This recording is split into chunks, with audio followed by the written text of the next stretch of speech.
We have first the women's 100 meters prelims. We also have in the field the high jump for men, the discus throw for women, as well as the 100 meters prelims for men. The women's long jump will also be on the cards. That will come at 5:25, and also the shot put for women at 5:30. The men's discus throw final will come up at 5:30 as well. And then we also have the 400. All right, welcome. Good afternoon to you, Stride Visioners. And we're here for Velocity Fest 18 from the National Stadium. I am Roger Haspel, and we want to say welcome to you one and all, those of us who would have joined us already as we are getting prepared for the start of the long jump event. It's gonna be a beautiful day here of track and field action, and we just ask you to stick and stay with us as we will be bringing you top class coverage on Stride Vision TV today. We know that a lot of you have been here in the chat for a good while now, and want to say thank you for staying with us as we promise you continuous coverage. We'll also be joined today by Davian Ferguson, and of course we will be here until 8 o'clock this evening. So it's going to be an action-packed event today, and of course among your competitors today will be the former world 200 meters champion Sherika Jackson. Yes. She will step up to her one-time favorite event, the 400 meters. Of course, you'd all recall she was a bronze medal winner in the 400 meters twice. So, you know how that go. Yeah, man, so hail one and all.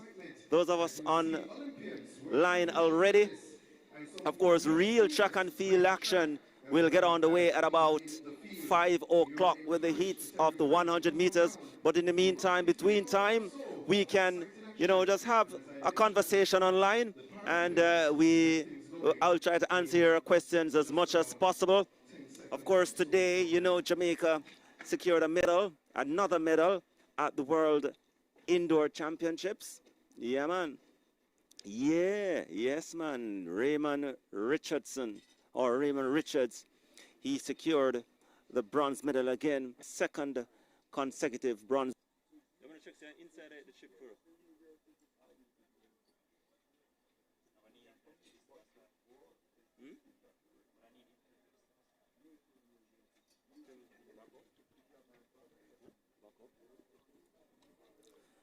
All right, welcome back to the National Stadium. We apologize for live interruption, but we are back and the issue has been resolved, and we are here, and let's hope that this will be a smooth sailing activity from now on until the remainder of the event. Of course, today's event will close at about 8 o'clock when we'll be having the final of the 100 meters. So thanks for sticking and staying with us.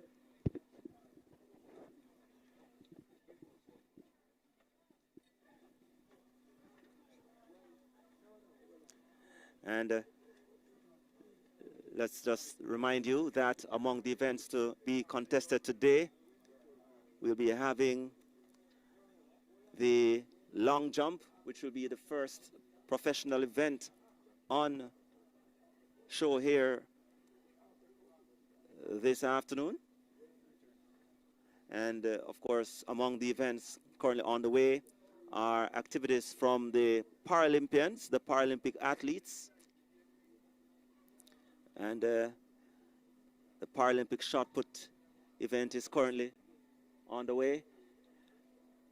And we'll have some registered marks for you. Also the javelin event coming up. And Theodore Suba from Mona, of course, he is a judo competitor. Remember him competing at the Tokyo Paralympics for Jamaica back in 2021. And of course, the long jump event will be coming up shortly.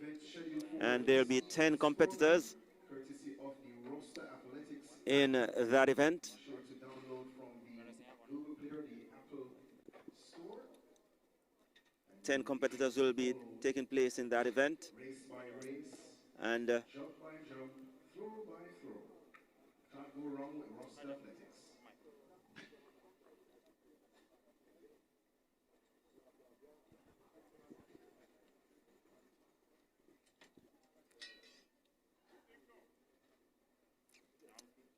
so the 100 meters heats will get on the way at about 5 o'clock. So we still have another 53 minutes to go for that.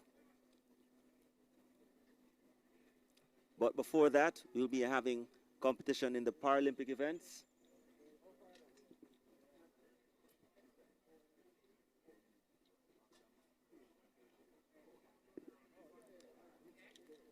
We'll be having about 5 100 meters to be contested by the Paralympic athletes. And then we'll be heading into the able-bodied athletes at about 5 o'clock. This 100 meters. And we'll be having 2 heats for that. And then we move on to the men's event. And I'm seeing that we'll be having 5 heats. In fact, 6 heats for the men's 100 meters. That will be followed by the 400 meters final, women, at about 5:50. Then at about 5:55, or about 6:05, we'll be heading over to the men's section. That will be followed by the 800 meters. Senior men. At 6:30, we'll be heading over to the 400-meter hurdles. Senior men. During that time, we'll be having the javelin event. Then after that, we'll be having the 200 meters. And among your competitors in the event will be one of the Clayton sisters.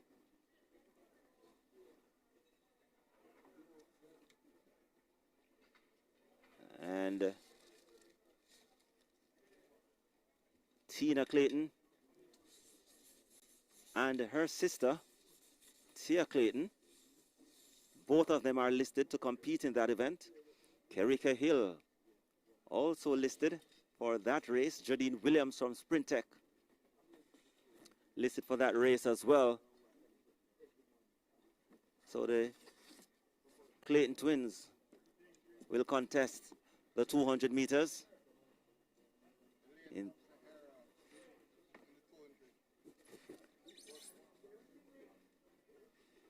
And I'm gathering that Elaine Thompson-Hira will also contest the 200 meters. So let us see which heat she will be running in. All right, so heat 1 has the likes of Jazelle Shaw, Hannah Bell, Tiana Lee Terrelong listed there. You see Tina Clayton. You see Jura Levy, Lana Reed, Natasha Morrison, Crystal Slowly. Well, what we're giving you now is just the overall athletes who will compete. Tia Clayton, Akira Nugent from hurdles fame, Michael Moody, Kevona Davis, her first outdoor event for 2026 here in Jamaica. Kevona Davis, former World Youth medalist, NCAA standout, formerly of Edwin Allen. Seda Williams. Also listed is the double Olympic champion, Elaine Thompson-Hira. Certain all eyes will be out for her. Kerika Hill, Toby Amasan, Chitania Lowe, Nia Goodison, Serena Cole, and Kishana Niles out of Barbados. So we have a couple of different nationals competing today. Trichana Lowe from the British Virgin Islands, Kishana Niles from Barbados, Seda Williams also from Barbados. So truly an international flavor here this afternoon. After the 200 meters, women, then we will be having the men's event. And among the competitors this afternoon here, among the competitors here this afternoon, we have the likes of Genevieve John, Kevon Dorian, Benjamin, Romaine Barneswell, Ivaldo Whitehorn, Yannick Yip, Tariq Dakers, Javon Francis, formerly of Calabar. He's a world medalist in the relays, 4x4, 4x mixed relays as well. Wayne McPherson, Romario McIntosh, Javon Powell, Michael Campbell, Michael Sharp, Mark Manley, DeMark Stevenson, Gary Card, or formerly of Woolmers, now professional, Christopher Taylor, former world finalist, world youth champion, coming back from suspension last year, Zanel Hughes, international medalist for Great Britain, trains here in Jamaica, Rashawn Clark, Camperdown man, showing his versatility, and he'll be competing in the 200 meters this evening. Dejan Strawn, Kadrian Golson, and the 400 meters former world champion Antonia Watson listed as well. Mazima Bennett, Barrett, Dominic Williams, Jaquan Wedderburn, Adrian Carr, Sandre Davison, Xavier Brown, Hansa Parchment. Wow, there are so much competitors competing here today. And of course, our co-commentator is Davian Nugent. Want to say good afternoon to you, sir. Good afternoon to you, Roger. I hear you going through the 200 meters, both for the men and for the women. I had a look at it before I left out after watching the World Indoor Championships, and there's no doubt in my mind in terms of the events here at the Velocity Fest that the 200 meters, both on the men and on the women's side, is the premier event in terms of the quality of the athletes listed in the events. I know we like the 100 meters. I know some folks will like other events, but in terms of the quality, the 200 meters is expected to take the cake here at Velocity Fest 18. Certainly, when you have the likes of Elaine Thompson-Hero, two-time champion at the 200 meters at the Olympics, and the new competitors on the block, the likes of Kevona Davis coming up, Tiana T. Terrelong, and we see the Clayton sisters competing in the 200 meters as well. It promises to be one of the premier events here this evening at the Velocity Fest 18 here at the National Stadium. So in a moment, we will be having action from the long jump area. And that field is headed by Sean D. Thompson, Commonwealth Games 4th place finisher, NACAC bronze medalist and silver medalist. And of course, he has a best of 8.22 meters. No doubt he'll be the lead man in that field. So we'll be turning our attention to the long jump area in a short while. Just to tell you that the Paralympic competitors are also there, not many of them in terms of the javelin. We know Suba, as we said, he's competing in the javelin event. And there's also a shot put. And of course, this event caters for both the able and the not so able athletes. And we are just standing by to give you some great action of track and field here on Stride Vision TV. And Davian, today we had the second day of the World Indoor Championships. Jamaica finishing with a medal, courtesy of Raymond Richards in the high jump. No such luck in the 60-meter hurdles. Demario Prince just edged out, edged out by what, thousandth of a second or something like that. Yeah, man. And of course, so close but so far. Mm-hmm. I mean, for these guys, likes of the Mario Prince, it's an opportunity for them to get their feet wet in international competition. I don't think the Mario Prince, though, was one of the favorites going into the final. So for him to get that close to a medal, it must be a boost for him to know that he's just a bit off of the top guys in the world right now. So for me, the Mario Prince, well done to him. We also got, I think, 4th and 5th place in the women's 60 meters with Brianna Liston. Seems like it's been an ages since I first saw her competing for San Diego in class 4, and even before that at primary champs. But to see her, I think this is her first senior international competition for Jamaica, again getting her feet wet on the senior international stage, and I thought she did well. She did pretty well. Janelle Smith, who her story has to be told as well, coming back from injury that would have ended the career of many an athlete, getting into the finals and getting into top 5. Thought she had a pretty good shot as well at getting a medal. For her, it's about, again, getting back into competition, knowing that the likes of Julian Alfred, the Sears, they're not much better than me. I can go back to the drawing board. I can improve some things here and there and get the better of these ladies. So for me, it was a good day for Jamaica. The only disappointment I'd say was that disqualification in the mixed 4x4. I thought we finally got it right, and I think a series of unfortunate events caused us a medal, but it is what it is. We take it, and we move on. Tomorrow is the final day. Hopefully we can get a medal or two on the final day. I know that they had appealed it. I'm not certain if they have gotten back or what, if they have gotten back the result out of that appeal. So I'm not hearing any result from the appeals process as yet. So I'm just here wondering if it's a done, deal in terms of, disqualification. Well, normally you would hear back sooner than now if there was a reversal in the decision. So based on my experience, I'm saying that decision probably will not be reversed after this length of time has passed.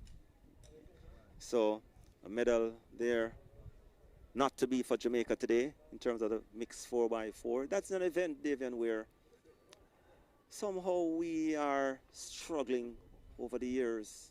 We seems to can't get it right, despite having worthy athletes. I'm not certain if, not putting them at the right leg, not certain in terms of if we take the event serious at all.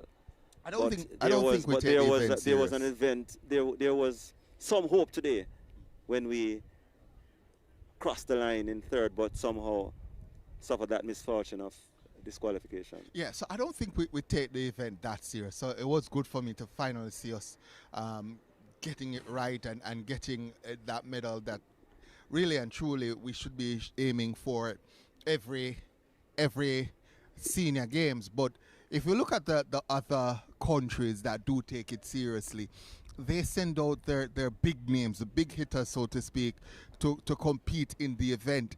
The only countries who really don't send out the big hitters are probably Jamaica and the United States. And of course, the United States, they have such depth that they don't even have to send out the top athletes to get a medal or to get into the mix-up. Jamaica, on the other hand, I think we are one of probably 2 or 3 nations who will have quality 400-meter runners on the male side and on the female side at any given time. We're going to have probably 2 guys running 44s, and we're going to have 2 girls running 50-point or 49-point. And I think with that quality, if we take the event seriously, we can consistently medal at the event. I, however, don't think that is the case for us. Ah, boy, I'm telling you. Sean Grant. Come in, Sean Grant. Come in, come in, come in. No, you can't hide. You can't hide. Come here, Sean Was that Grant. really Come Sean here. Grant? Oh my word. Yeah, man. Broadcaster Sean Grant. Passing through. Formerly of KLS. Yeah, man. Yes. Yeah, so, at what stage, though? Maybe this is the start of us taking that event serious. I think it should have started already. You really should have taken it serious from the intervention of the event. It's an event that naturally Jamaica should be very good at because, as I said, there are countries who will have at any given point a couple of ladies that are going pretty well and they don't necessarily have the backup on the male side, or they have males that are going well but they don't necessarily have the backup on the female side. It's an event where your depth starts to show, the depth in track and field starts to show, and so I think Jamaica should be one of those nations who should be taking it seriously, who should be consistently medaling at the highest level. But again, if you're not sending your very best out there, then you're going to struggle to medal. Okay. Seen here Denise Curry saying she is of the opinion that the Jamaican team should not have been disqualified, as it was a bundled area with little space for athletes to collect the baton and turn and run. What's your thoughts in terms of what Denise Curry has to say? There's a lot of talk going on the internet, but I might be biased. As a matter of fact, I am biased. But from what I saw, I don't think the Jamaican team should have been disqualified. In terms of the past, there was some mistakes made, first of all, by the incoming runner for Jamaica. That's Delano Kennedy. Should have been on the outside where Jamaica was placed. It was on the inside, and so he had to pass the baton between the outgoing runner for the US and the incoming runner for the US. So he passed in between them to Jamaica's outgoing runner. But even with that, I don't think there was any obstruction, which was what Jamaica was disqualified for, obstruction. What I saw was that after the baton was passed by the Jamaican athlete, the outgoing runner for the US, she tried to go out wide and then ran into the lane where the Jamaican runner was, and there was a little bit of haji-baji, which you are allowed to do. You are in your lane, you're holding your lane, and somebody is coming over into your lane. And so the outgoing runner for the Americans fell. And if that is why Jamaica was disqualified, I would not agree with that. As I said, the only issue that should have been there would have been Delano Kennedy, the incoming runner for Jamaica, stretching across the Americans to make the change. But as I said, that caused no issues for the Americans. They were able to get the pass off, and the outgoing runner for the Americans made up probably 3 or 4 steps before she fell, and those 3 or 4 steps were into the path of the Jamaican runner. So I thought it was clean for Jamaica, because you are allowed to hold your ground. Right. If you are in that lane, you're not obliged to go over. You're not obliged to move. You can hold your position, and I thought that was what the Jamaican runner did, and the American outgoing runner fell, and so I thought we should have not been disqualified. We should have been reinstated for that bronze medal. I have never heard of Jamaica winning an appeal, over the years. It's puzzling. Why, I've seen some strange decisions over the years in terms of, Jamaica suffering misfortune in terms of disqualifications for some form of infraction, and it's always very, suspicious, but yeah, and just to clarify, there's a comment in the chat, because the broadcasters, the folks on the broadcast, they were saying that it was because the Jamaican outgoing runner was outside of the zone. Basically, her foot was over the line. But if you look at the technical rule that Jamaica was disqualified for, that technical rule relates to obstruction and not an infringement. So it was obstruction which we were disqualified for, and not a lane infringement, just to clarify that. So the live shot you're seeing, not much activity is taking place except that most of the athletes are warming up. And you're seeing on your shot, you're seeing up by the starters up by the 100 meters. And starting area. Of course, for those of you who wanted to know what time the track and field action starts, well, for the able-bodied athletes, it's 5 o'clock with the women's 100 meters. We will be having a couple of heats. But before that, we'll be having some 100 meters for the Paralympians, for the Paralympic athletes. Of course, competing here today at the Velocity Fest. So at 5 o'clock, the 100 meters proper will get underway. But before that, we know that the long jump, the long jumpers were out going through their warm-up drill. So I expect that any moment now they should return and they will get action on the way down there. So your live shot there, the athletes over by the far side or the back stretch or the back straight going through their warm-up drills. I think I'm seeing, well, from this distance, try to make out a couple of athletes or two.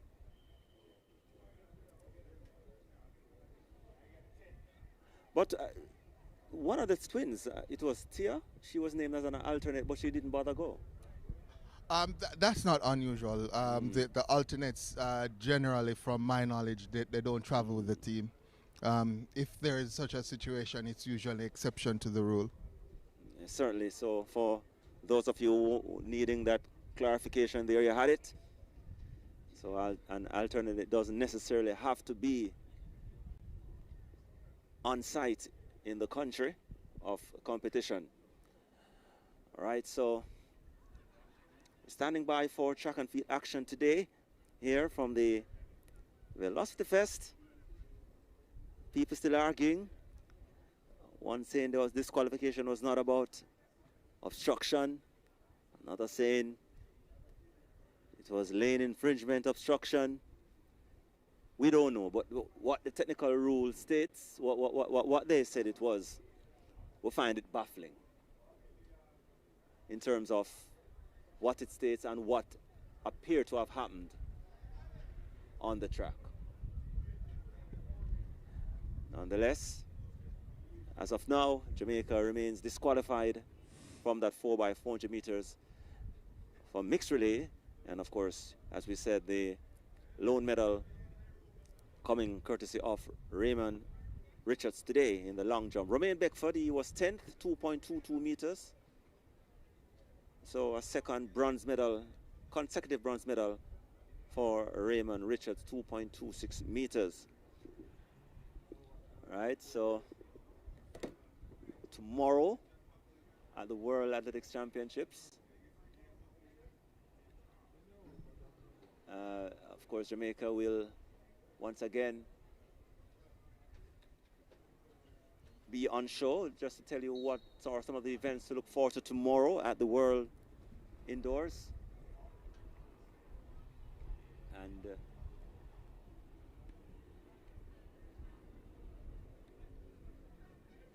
of course, it's a 3-day event, and today, as we said, we had a couple of finalists.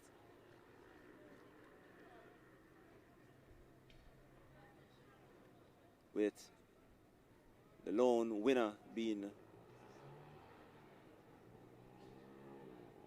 Raymond Richards. So tomorrow, in the morning session at about 4:05, we'll be having the women's long jump. I'm not certain if Jamaica will be represented there in that event. But that event will get on the way at about 4:20 a.m. So for all you persons who are early risers or late bleachers, that event at 4:05 tomorrow morning. No Jamaicans in that event. And then the 4x400 meters round 1 at 4:48 tomorrow morning. And Jamaica, I'm not certain. Did Jamaica send a team? I don't think Jamaica had sent a team for that. Or it was for the women's. So I think there's a 4x4 team for Jamaica for the men, right. but no 4x4 for the women. A couple of the athletes would have pulled out, so no team for the 4x4 for women. And that event will get on the way at about 4:48 Jamaica time. And Jamaica will be running in heat 2 on the men's 4x400 meters. As you heard, there will be no women representative for the 4x400 meters. So that will be Jamaica's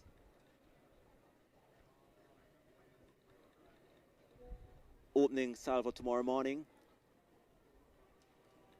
Day 3 of the World Indoor Athletics Championships. Anika Wilson will line up in heat 1 of the 60-meter hurdles. Anika Wilson.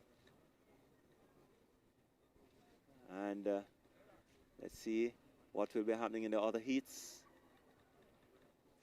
And Megan Simmons, she will contest heat number 3. And that event comes up at about 6:55 tomorrow morning. So you can set your clocks and set your time, and that will close out the morning session tomorrow morning. And then in the evening session, the hurdles semifinal at 12:51. 60-meter hurdles women at 12:51. That's the semifinals, with the final to come at 2:13 p.m. That's tomorrow afternoon. Hopefully Wilson and Simmons will get through their semifinals and head into the final less than an hour later on. Tajay Gale, he will contest the men's long jump final. Of course, Tajay Gale, former world champion, Doha, Qatar 2019, suffered a series of injuries, came back with medals at the world level a couple of years ago, trying to get back to his best form.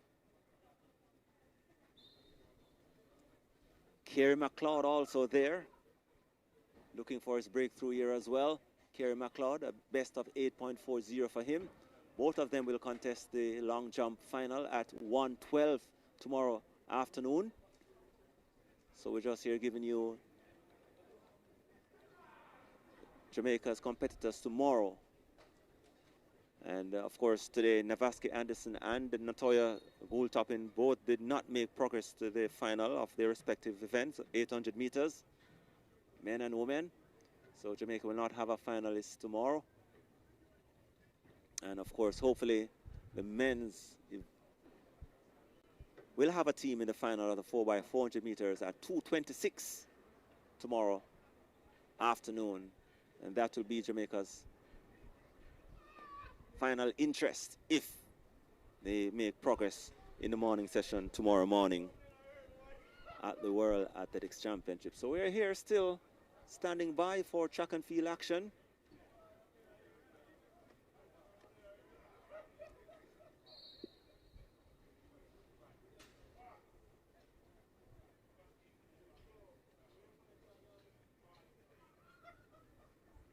So the question here, what does Sharika Jackson running? She'll be running the 400 meters this afternoon.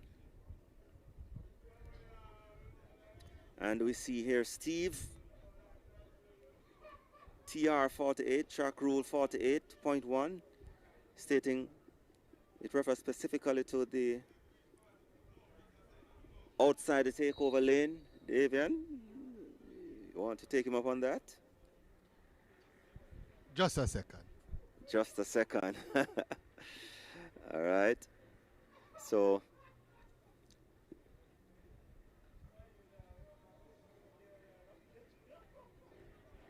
any moment now, ladies and gentlemen, we should be seeing track and field action or track action, but also the long jump is gonna come up as well.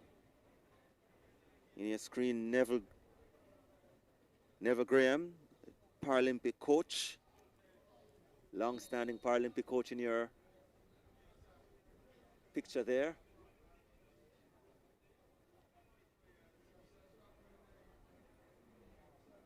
Former national representative as well. There he is.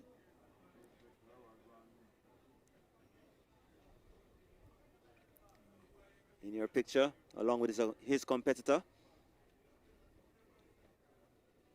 And we are just standing by for track and field action. So welcome, welcome one and all. Welcome, welcome, welcome. Tell a friend to tell a friend that Stride Vision TV is here today at the Velocity Fest 18 at the National Stadium. And of course, we are here until 8 o'clock this evening.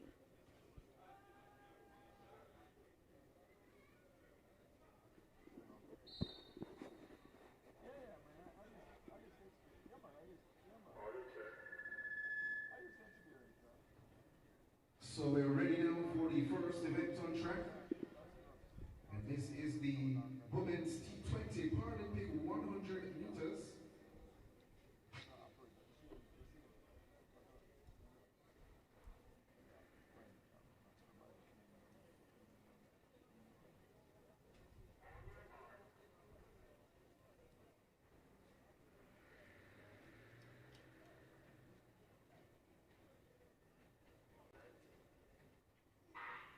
So it's a combination of T20, T37, Boy Curlew.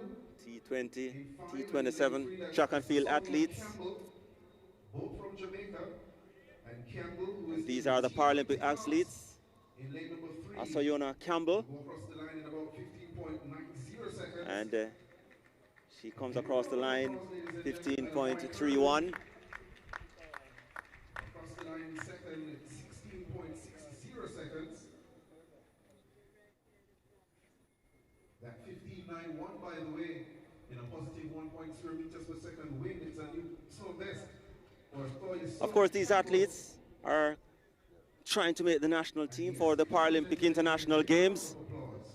And Asayona Campbell, 15.91, a personal best for her, and a positive 1.0. Women's 100 meters classes T20 and T37. So that's the first track action here for the Paralympic athletes here today. Of course, the able-bodied athletes will take to the track at about 5 o'clock, which is another 20 minutes from now.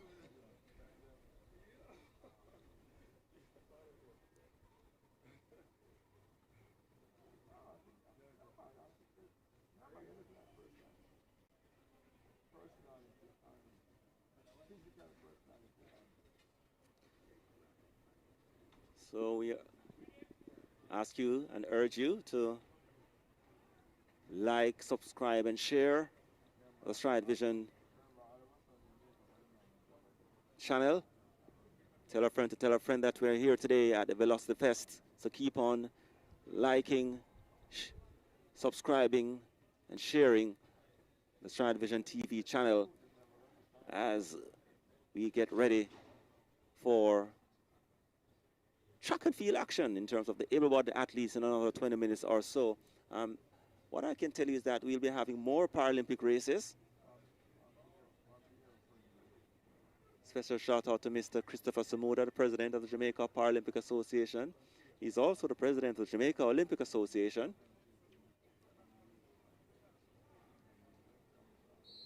And I'm certain that, you know, he's quite happy to see that his charges, especially the Paralympic athletes, they are getting their exposure today here at the Velocity Fest 18. So standing by for the next event on track.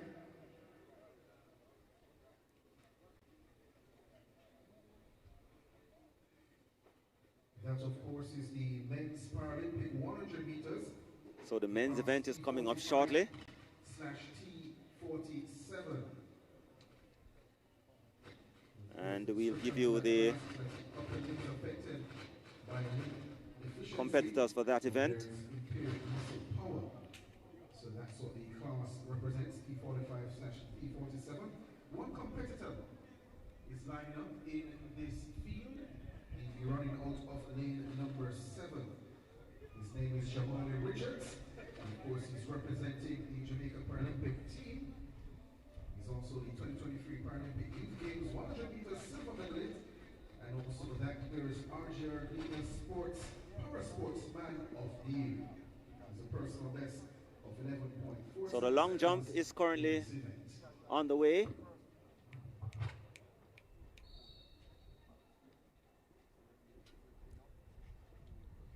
And we just had Damien Whitaker unattached, opening with 5.7. 47. 5.47 actually. And next on the track would be, or on the runway, is Shavani McLeod from GC Foster.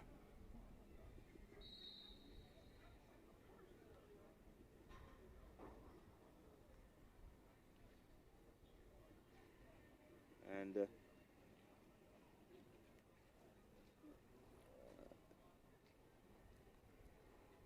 the GC Foster man on the track has, there he goes.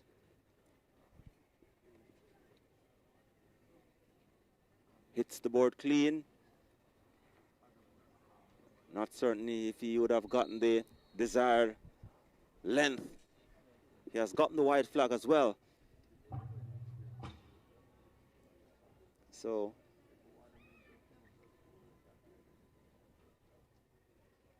.57 for McLeod. So that actually was 683, Jaheim Watson, who goes to the top of the pack now. So again, there's a combination So of Jaheim Watson, 683, this 100 meters. just now, and he goes to the top of the pack. I think next up now on the runway should be David Tomlinson. His class is T11/T12. Those are competitors. So we see a host of GC Foster College athletes competing today. Of Jamaica. Also running in lane. And as you said, David Tomlinson. The class here is T20. That's Delmar Campbell of Jamaica. And of course, he was 4th in the 100 meters at the Special Olympic World Games at 2019.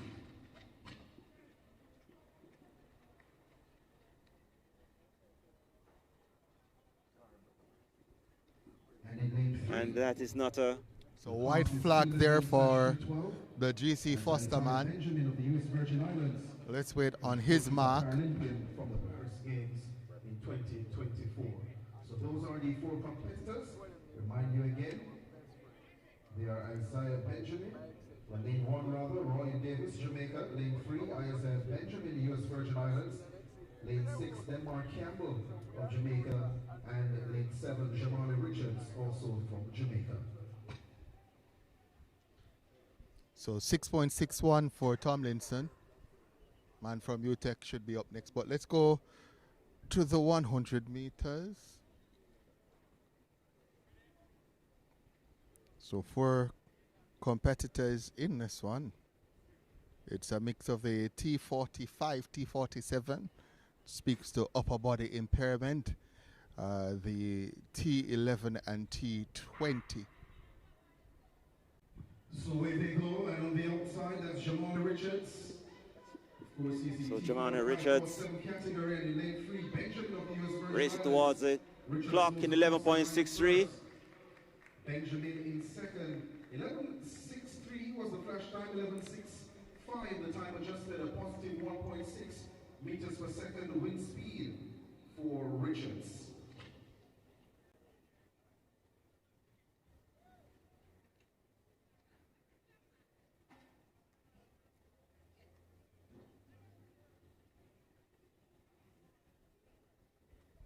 So Jamali Richards confirmed 11.64 from out of lane number 7. And just to winning that clarify, one. it's Sims and not Benjamin.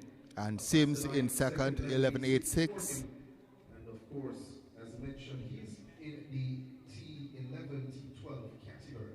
So ladies and gentlemen, I want to talk to So the Paralympics have done their racing for today. So next up at 5 p.m. will be the able-bodied athletes, and we'll start with the 100 meters for women. I'm looking forward to seeing one particular athlete. Yeah, I'm looking forward to seeing everybody, but one particular athlete in the lineup has my attention and my expectations. Lavanya Williams of Dynamic Speed Track Club. She's been blazing all season. 7:07 over 60 meters as her personal best this season. But she also went sub-7 with that in that race with Janiel Smith, where Janiel went 6.96, she went 6.99. And I'd love to see where Lavanya Williams is over 100 meters as we go back to the long jump. Let's confirm who that was just now. Looked a pretty decent jump. So, ladies and gentlemen, the event on track, scheduled for 5 p.m. will be the women's 100 meters. Might have been Sean D. Might be wondering, why is it that we're having prelims when we have a complement of 8 competitors? It was, so that was Sean D. Thompson, 7.50 in the long jump. He takes the lead now. Does the sprint tech man, Sean D. Thompson. Positive 0.61 reading for Sean D. Thompson, opening with that event, and has taken a significant lead. Jaheim Watson from GC Foster currently holding on to second with 6.83, and David Tomlinson 6.61. You know, I have to feel it for Sean D. In a way, because had Sean D. Thompson been competing probably a decade ago, he would have been Jamaica's most consistent long jumper and would have made a number of teams. Now he has to be competing with the likes of TJ Gale, Kerry McLeod, and others. Pinnock, who has now moved on. But then you have Turner coming up as well. So he's in an era, is Sean D. Thompson, where the long jump for Jamaica is really, really taking off. And so in an era now where you have to be jumping, I'd say 8 meters 30 to be assured, 8 meters 20 man really has to play second fiddle to the likes of Gale and McLeod. Certainly, and of course, this is a year where he could make a name for himself in terms of trying to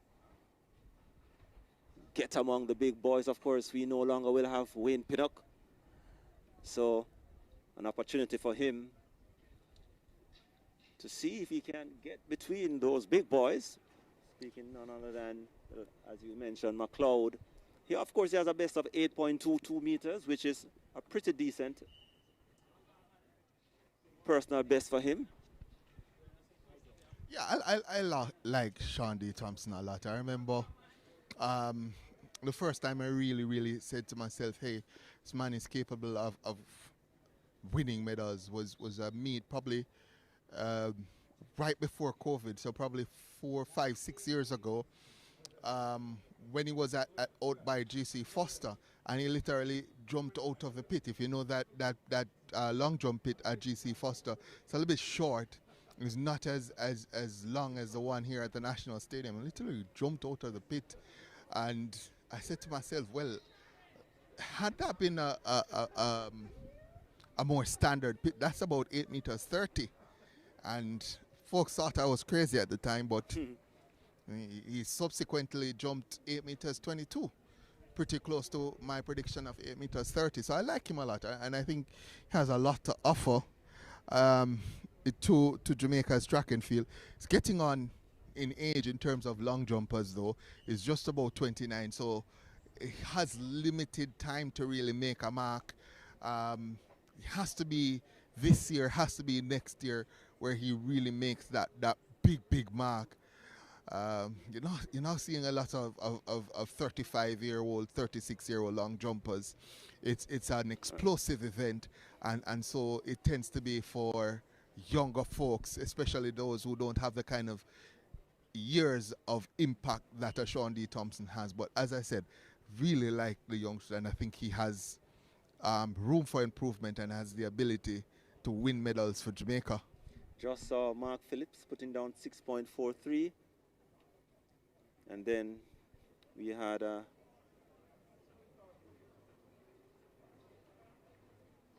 this is disqualification for McLeod. Is it from GC Foster?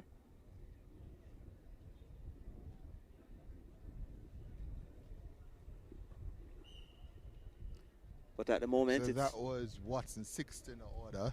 So Jaime Watson, who's second overall, with 6.83, 6.73 there for him. So not as good as his first round jump, but this second round jump into a headwind, negative 1.3, which is actually pretty good for the 100 meters coming up, because if the long jumpers are jumping into a headwind, means that the 100 meters athlete will have a helping wind behind them.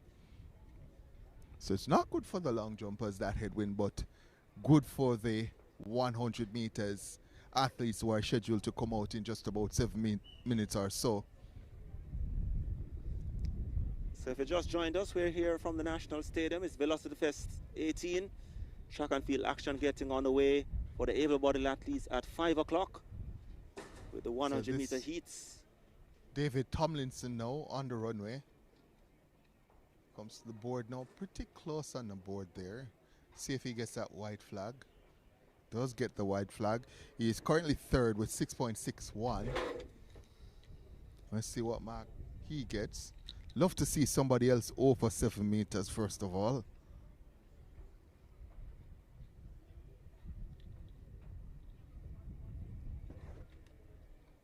Well, the exception of Sean D. Thompson, 7.50. Let's see if someone, Tomlinson got it. He's moved over into the 7-meter barrier. 7.18 for him, positive 0.1.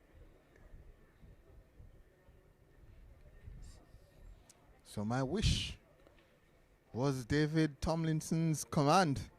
Over 7 meters, 7.18 for him. Next in the order, jumper number 8, it will be Jamar Reed of UTEC.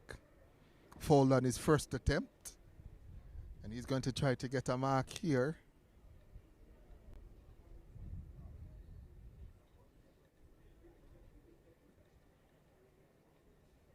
Not the tallest of long jumpers. Means that he needs a little bit of speed. I don't think he has that much speed, does young Reed. I think injection of a little bit more speed will help him, but white flag on there on that second jump, which means that he will have a mark. So 5.85 from my ear will move him into 7th place actually. Yes, 7th place is 5.85. So still not over 6 meters. Wind speed on that jump, negative 0.1.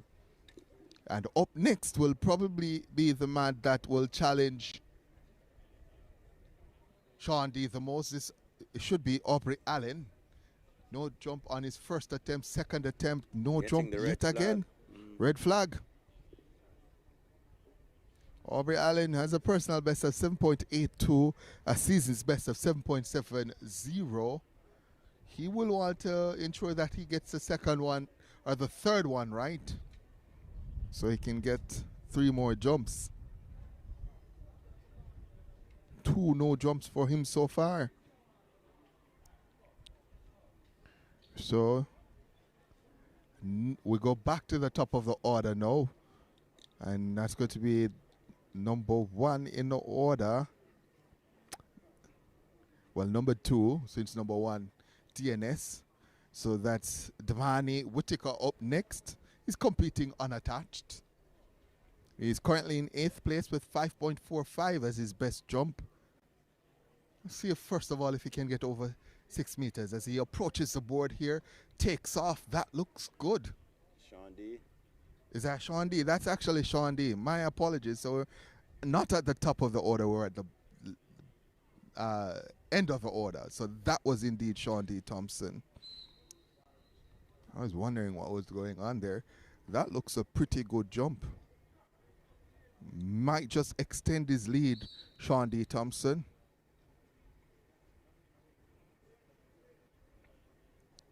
Still wait. 787, I think I heard. Let's see if my hearing is 783. So 783 for Sean D does indeed extend his lead. The wind speed, though, is notable, negative 1.4. So the wind picking up. And, of course, improving as he starts his series, despite the wind reading. So let's see if he's developing into a series where his mark will be getting longer and longer. That's I would love to see an 8-meter jump at Velocity Fest. well, he's not that far off based on what. Maybe the wind switches around a little bit, gives him some assistance, and maybe we get that 8 meters. As I think we're now at the top of the order, and this now is Whitaker. I'm pretty sure it is.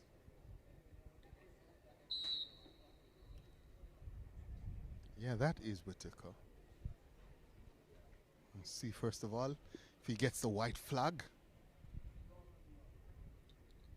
Trying to improve on his 5.47.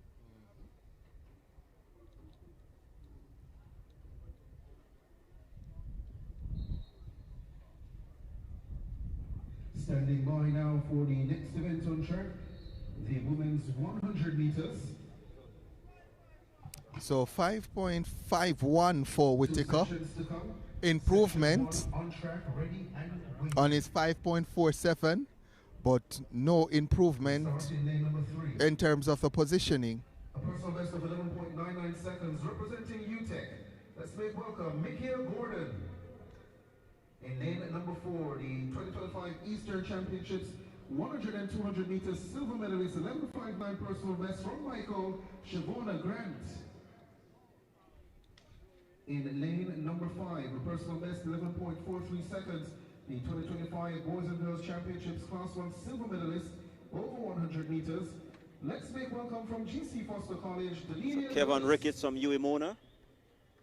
In lane number 6, a personal best of 11.16 seconds, the 2022 European Under-18 gold medalist, World Under-20 4th place finish over 100 meters from the Paralympic Speed Track Club, Neil Wellborn Goodison. And in lane number 7, a personal best 11.99 seconds. So track and field action will get on the way shortly. The National Championships last year for the Under-18 section. Now it's Holland High, formerly of Bushett, Michaela Headland. That's the lineup for the women's 100 meters, heat 1 of 2. So heat 1 of 2 is up. The women's 100 meters. Let's give you the lineup. The 100 meters courtesy of Tia Clayton. Lane number 3, that's Michaela Gordon of UTEC. Lane number 5, Danella Lewis of GC Foster. Lane number 6, Nia Wedderburn Goodson of Dynamic Speed Track Club. Lane 7, Michaela Henlon of Holland. So only 4 will go in this one. Gordon, Lewis, Wedderburn Goodson, and Hedlund. And the gun sends them off and running. Donnelly Lewis gets a good start. Weatherburn Goodson is coming though and goes by Lewis. Weatherburn Goodson is going to win it easily. 11:35 for her. The wind speed positive 0.9, but Nia Wedderburn-Goodson well ahead of the field, confirmed 11.34 for Nia Wedderburn-Goodson of Dynamic Speed Track Club. Second, Donella Lewis of GC Foster with 11.98. Michaela Henlon, Holland in third, 12.12. And Mika Gordon of UTEC fourth, 14.09. All right, so track and field action getting on the way here with that. A good opener, 11.34.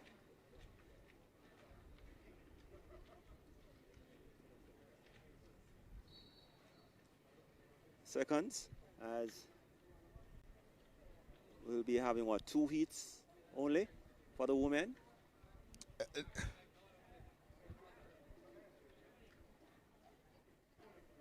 There's a story about Nia Wedderburn-Goodson. If you remember her, she actually finished third at the World Under-20 in Lima, Peru 2 years ago. Nia Wedderburn-Goodson. The person that actually finished second has been retroactively disqualified. So there's some expectation that that bronze medal that she won for Great Britain will be upgraded to a silver medal. So in case you're wondering, yes, that is Nia Wedderburn from 2 years ago in Lima, Peru. So the next one is up. Let's get in a lineup for this one. This is one that I expect to be pretty nippy as well. So only 3 listed in this one. I'm going to give you the lineup. In lane number 3 from Dynamic Speed Track Club, Lavania Williams. Lane number 4 from UTEC has a personal best of 11.68, Jadine Bennett. And lane 5 from Sweb Track Club has a personal best of 11.06, Jura Levy. So 3 will go in this one. And I'd love to see what marker Lavania Williams puts down. Again, she's in lane number 3. Bright orange breakout outfit. athlete this year. Yeah. Lavania Williams. In terms of the 60 meters, yes. Haven't seen what she's going to give us yet in the 100 meters. First look at her this season at over 100 meters. Lavania Williams in lane 3, Dynamic Speed Track Club. Gun sends them off and running, and Lavania Williams gets a good start. Jura Levy trying to chase, but Lavania Williams storms away from her and is going to take this one easily. Lavania Williams, early marker, 11.17 from Lavania Williams, 11.18. That's a new personal best. First race out for Lavania Williams, and already personal best. And she looked as if she had more to give there, Roger. Running on challenge as well. 11.17. It suggests that she is in 11.0 shape. Yeah, I think she is in 11.0 shape, Lavania Williams. Time confirmed now, 11.18 for her. Wind speed positive 1.2. Jura Levy second, 11.38. And Bennett of UTEC third, 12.81. We'll see these ladies again later on today. The 100 meters for women final that comes up at about 7:40 p.m. later on today. And I'll tell you what, I'd love to see what Lavania Williams has to offer when she's full throttle for 100 meters. As he said, I think there's a 11.0 there in waiting for and Lavania. That event coming up a little later on, you'd expect that maybe someone will be a little more closer to her based on what we'd have seen here today. So 11.17 at this stage, legal and running all alone with still a lot to give. She looks in good nick, and we expect an 11.0 a little later on once all is well. High jump is taking place as well, ladies and gentlemen. And Jaidi James, formerly of Jamaica College, out of Trinidad and Tobago. That's a mark of 1.95. Sean D. Thompson. Yep, Sean D on the runway. 8 meters maybe. Oh, he takes off. That's and a big one. Good one. That's another one. That's a big one. White flag for him. Sean D. Thompson putting on a show here at the National Stadium. And the series is improving. Longer and longer. 7.83, the longest so far.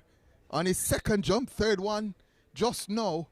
White flag already, and they're measuring it out. First section coming up now, the men's 100. Let's see. Let's meet the competitors. Sean D. There we go. Sean D. Oh, I thought he said 8.2. It's 7.82. So not over 8 meters yet for Sean D. Thompson, but a very good series, 7.82 on his third attempt. So we'll go to the men's 100 meters. There's going to be 5. Well, let me go through it. 6 heats of the men's 100 meters, and we'll start with the first one. He's representing UTEC as well, 10.59 personal best, Jordan Nicholas. So there's going to be Lane number 4, 10.33 seconds personal best. 5 athletes in this one. Remarkable Thomas. And we'll start with lane number 2. He's representing UTEC, a personal best of 10.59. Milton Creek. Lane number 3 representing UTEC has a personal best of 10.59. Jordan Nicholas. Lane number 4 representing Michael. He has a personal best of 10.33. Romando Thomas. Lane number 5 representing Mount Elite. It's a personal best of 10.31. Mazino Barrett. And completing the lineup in lane number 8 representing UTEC has a personal best of 10.52. Daniel Ellis. So 2, 3, 4, 5, and then 8.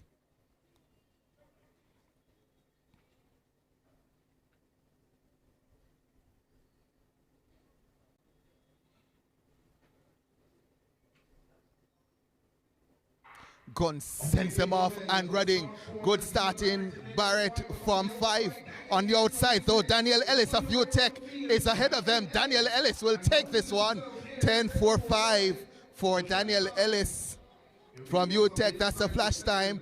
The wind speed positive 0.9, and that's a new personal best, 10.42 for Daniel Ellis. Barrett, who led for a while, in second, 10.60. Nicholas of UTEC in third, 10.63. And Creek also of UTEC, fourth, 10.81. Thomas of Michael finishing fifth with 13.44. Stopped did the man from Michael. Not sure if that was a cramp or what it was, but didn't look very comfortable in the last 20 meters or so. Running at positive 0.9 meters, 10.4. Saw Barrett getting out of the blocks early, but Ellis on the outside, throwing down the gauntlet, coming through to take the win comfortably, 10.42. As we heading to heat number 2, and as we said, competition also taking place in the high jump. Jahidi James having a best so far of 1.95.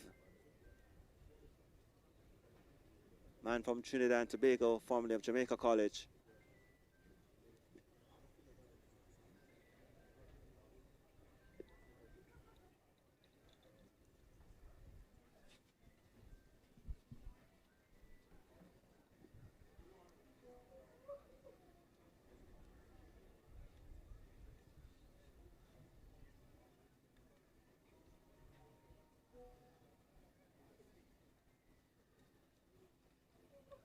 Section 2, ready and waiting. The lane assignments. So let's go to section 2. Men's 100 meters. Sponsored by Grace Kennedy. We'll start with lane number 2. Has a personal best of 10.59 from UTEC. Joshua Lindo Lane number 3 from MVP, he has a personal best of 10.59. Ramal Swell. In lane number 4, represents Dynamic Speed Truck Club, has a personal best of 10.29. Jordan Morgan. Lane number 5 from Sprint Tech has a personal best of 10.37. Makish Compton. Lane number 6, that's the man from Sprint Tech, personal best of 10.06. Dane McPherson. Lane number 7 from Racers, personal best of 10.52. Kimani Sterling. And completing the lineup from Optimum, man with a personal best of 10.52, Ramario Hines. My eyes will actually be on lane number 6 here. Dane McPherson did pretty well early in the season in 60 meters and has a personal best of 10.06. A sprinter that I have a lot of time for. And also one of those athletes who you have seen early season, and it appears that this could also be a breakout here for Dane McPherson. Let's see what he produces here this afternoon.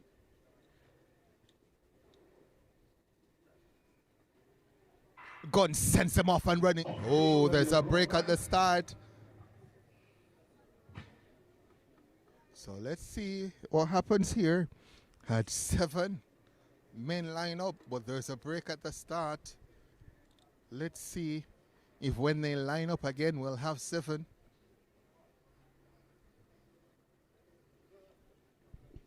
So Horatio Humphrey has now taken the lead in the high jump. The mark of 2:00 of MVP, and displacing Jahidi James, who has 1.95.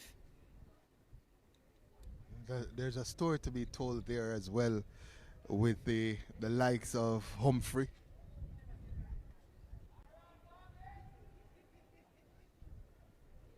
Lashane Wilson, a former left St. Jago, he's out there as well. Not seen a mark yet for him.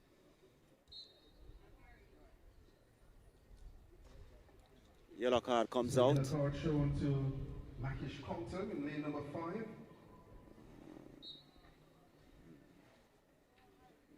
Normally, yellow card, behaving maybe a little erratic in the starting blocks. He needs to settle. That's what they might be telling him. I'm going to tell a story of Horatio Humphrey in just a second. As I said, there's a story to be told there. But we'll tell that story after this one. So yellow card to Makish Compton. And in case you're wondering, it shows up on the roster athletics app immediately. So your commentator knows exactly what's going on down there. So again, it's Linda, Swell, Morgan, Compton, McFarling, Sterling, and Hines. Perhaps a favorite to take this one in lane number 6, McPherson of Sprint Tech. Gun sends him off cleanly this time, and it's Dane McPherson who gets up to a good start. Compton is there with him, but Dane McPherson takes command here and is going to run away with this one. 10.15, the flash time for Dane McPherson. The wind speed positive 1.8, confirmed now for the man from Sprint Tech. 10.14. Dane McPherson, Compton, Makish Compton, Sprint Tech in second, 10.43. Told you about Dane McPherson. So McPherson throwing down the gauntlet here, 10.14, suggesting that he is in 10-0 shape at this stage. And we'll see him a little later on to see if he can go better than the 10-1 and into the 10-0 zone. But we have been seeing him all season, and this looks to be the man, Lashane Wilson, over by the high jump. Look as if he's going to get a mark. So let me tell you the story about young Humphrey. Went to school with a young man by the name of Romain Beckford, who represented Jamaica today in the high jump. Also went to another school with another young man who won the bronze medal, second bronze medal indoor for him, Raymond Richards. All three of them, Richards, Beckford, and Humphrey, went to Buff Bay High School. That's a story to be told. And Buff Bay certainly have been producing good high jumpers over the years. They along with St. Jago.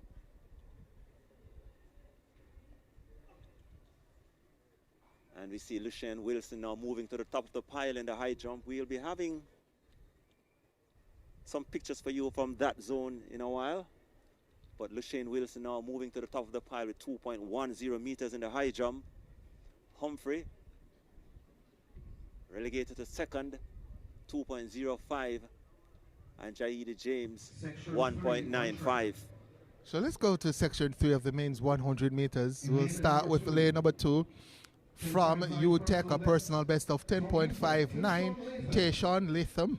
Lane number 3 from New Era with a personal best of 10.58, Joel Facey. Lane number 4 from Dynamic Speed Track Club has a personal best of 10.51, Kareem Riley. In lane number 5, representing Titans, a personal best of 10.15, Shakur Williams. Lane number 6 from UE Mona with a personal best of 10.44, that's Kyle Richards. Lane number 7 from Dynamic Speed Track Club has a personal best of 10.11, Javari Thomas. And completing the lineup in lane number 8, representing GC Foster, has a personal best of 10.58, that's Jaquan Weatherburn. A couple of athletes in here that have the ability to have a breakout season this year. Shakur Williams, Titans, Javari Thomas, Dynamic, both have gone 10-1 in the past. It's not about what you've done in the past. It's what you can do now. So again, it's Latham, Facey, Riley, Williams, Richards, Thomas, and Wedderburn. 7 in this one.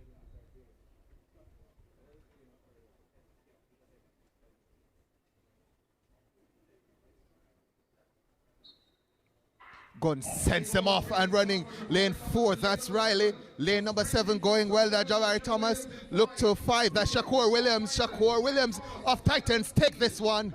10:36 for Shakur Williams. The flash time will confirm in just a second. So wind speed negative now, negative 1.11. Shakur Williams 10.35. The winner of that heat, Javari Thomas in second, 10.44. And third, Kyle Richards of UE Mona with 10.73. And just for the listeners, those who are watching, there is going to be 3 finals later for the men's 100 meters. There's going to be a C finals, a B final, and an A final. So the top 24 will advance to the final, or in this case we can say finals. The C final, the B final, and the A final. Right now leading in terms of the times, O'Dane McPherson with 10.14. Number 8, Jordan Nichols of UTech, who has 10.63, might be at some point pushed out of the top 8 times. We'll find out as we have 3 more heats to come in the 100 meters for men. And there's no change so far in the long jump. This is the man from UWI. Ricketts, 6.1 best for him. Sean D. Thompson continues to sit atop the pile with 7.83 meters in the long jump. So no change there. As we have next up the man from UTech, Mark Phillips, next up on the runway. But back to the track here, heat number 4, 100 meters. So let me go with the lineup for the next 100 meters. In lane number 2, that's Sean Bryan of UTech. Lane 3, Gavon Benjamin of Fusion Athletics. Lane 4, Emmanuel Archibald of Swept. Lane 5, Jason Lewis, also of Swept. Lane number 6, Kashim Green of MVP. Lane number 7, Ashani Smith of Dynamic Speed Track Club. And completing the lineup in lane number 8, Ivano Brown of UE Mona. Fastest in this field on personal best, Emmanuel Archibald, is originally from Guyana.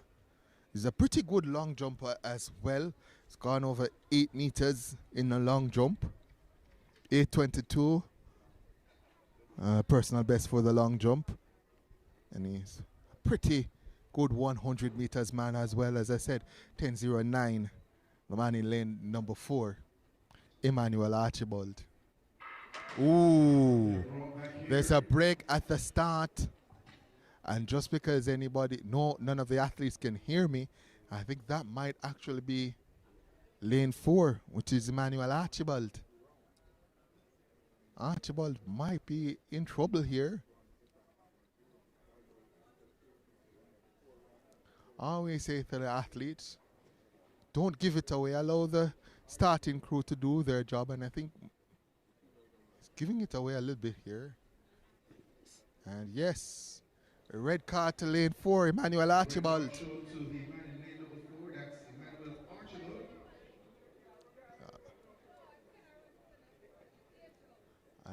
And he's arguing his case with there. The crew, but moves off now, does Archibald. So we started with 7. It's now reduced to 6. And the favorite for that heat, Emmanuel Archibald, is out. So it's Brian, Benjamin, Lewis, Green, Smith, and Brown. Heat 4 of 6 in the men's 100 meters.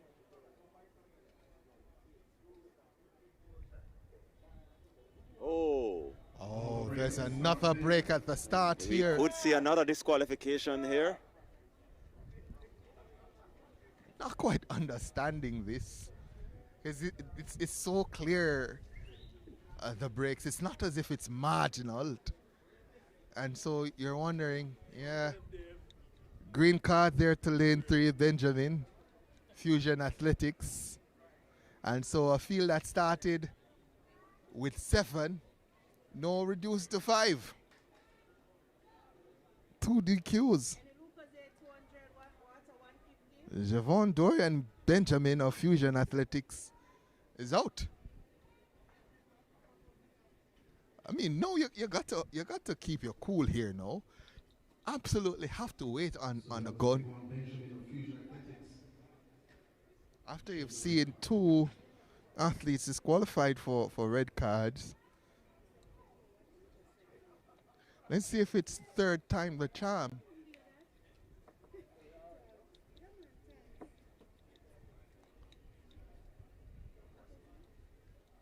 Gun sends them off, and it is indeed third time the charm. Lewis got up to a good start. Here comes Smith though.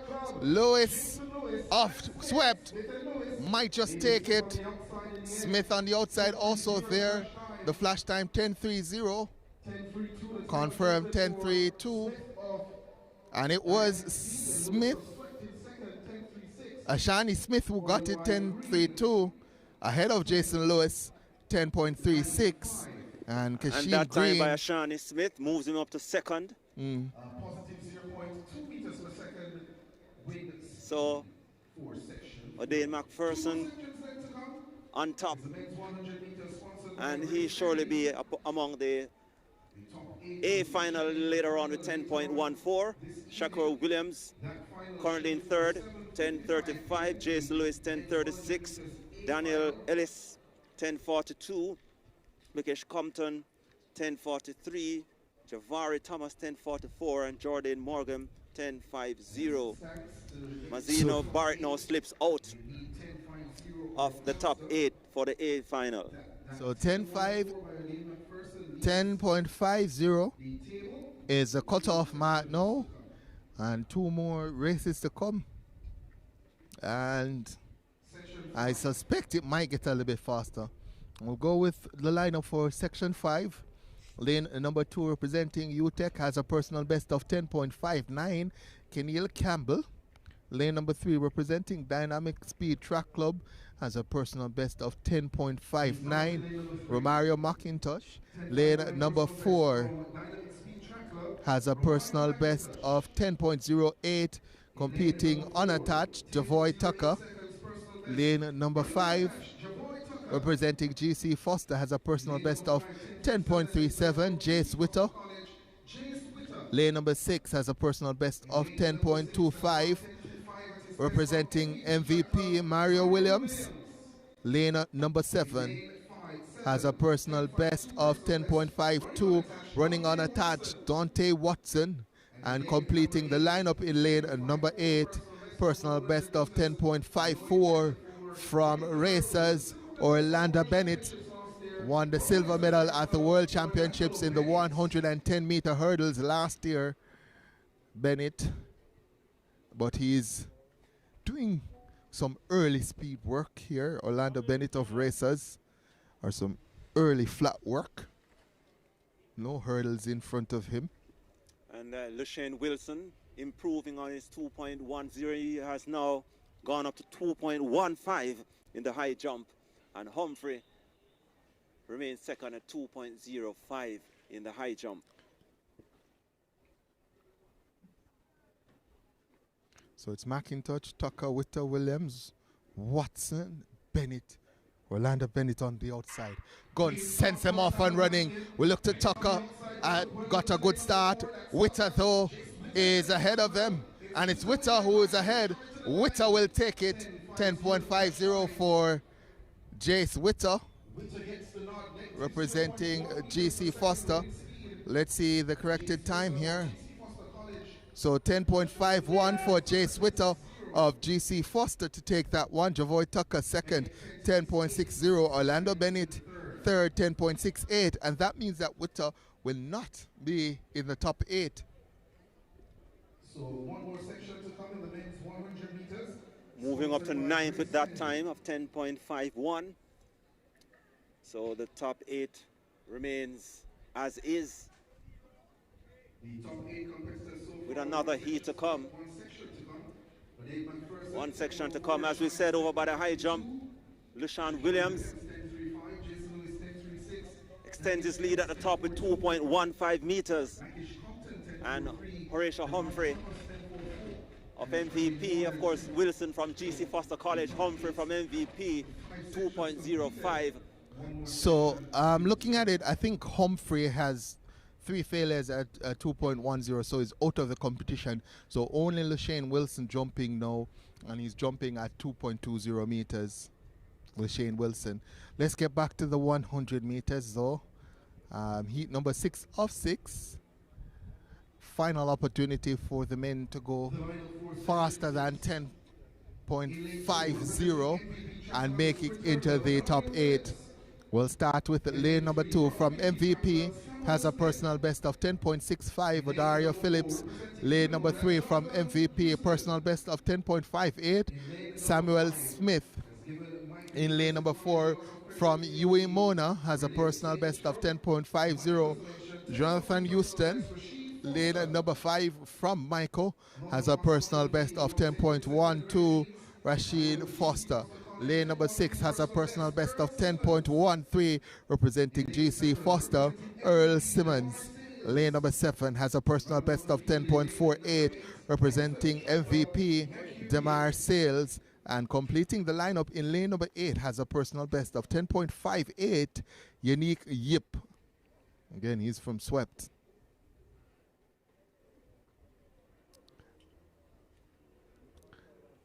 Looking to middle of the track here. Last man to go down, that's Earl Simmons.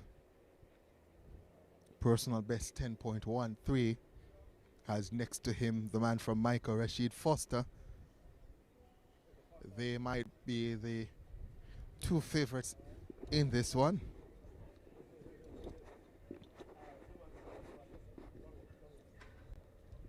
Gun sends him off. Rashid Foster got up to a good start. Rashid Foster has command here. Earl Simmons is trying to go with him, but Rashid Foster is ahead of his field and will win this one. 10.10. The flash time for Rashid. Michael. New personal best for Rashid Foster. Michael. The wind speed positive 1.8. The time confirmed at 10.10. Rashid Foster. The winner. That pushes Earl him Simmons, to the top. second, 10.26. Dario Phillips, third, 10.57. But what a run there for the man from Michael, Rashid Foster. And of course, that time will push him to the top of the leaderboard. So for the final a little later on, we should expect fireworks between himself and O'Dane McPherson. Both of them looks as if they are in good nick and good 10-0 shape. So we are expecting a wonderful race between these two athletes a little later on in the A final. So the A finalists are as follows: Rashid Foster, 10.10. O'Dane McPherson, 10.14. Earl Simmons, GC Foster College. Let's start over. Rashid Foster from Mico, 10.10. O'Dane McPherson from Sprintech, 10.14. Earl Simmons, GC Foster College, 10.26. Ashani Smith from Dynamic Speed, 10.32. Shakur Williams from Titans, 10.35. Jason Lewis, Swept, 10.36. Daniel Ellis, UTEC, 10.42. And Mikesh Kontam squeezing in with 10.43. Those are your A finalists in the men's 100 meters, which will close the show this evening here at Velocity Fest 18. Yeah, the quality is a lot better than I initially expected. We potentially could have someone go pretty close to the 10-second barrier later on today. Rashid Foster of Michael. Not necessarily a program that you associate with fast sprinting like you would maybe a UTEC, but certainly they've been building a program over the last few years, and it's getting better and better and better, and they're now attracting I'd want to say almost world-class talent now, and Rashid Foster looks as if he wants to break into that mold of being a world-class athlete, and people are going to say, well, you have to run 10.8 to be a world-class. I disagree. Once you're approaching that 10-second barrier, you are world-class, because the point of these races is really for these men to be noticed early on so they can have a European outing. If you're running 10 O's in March, and then you have the outdoor circuit coming up, the European outdoor circuit coming up, and an organizer sees that, hey, an O'Dane McPherson or a Rashid Foster is running 10.05, you might just get a call to fill a lane, and from there you never know what happens.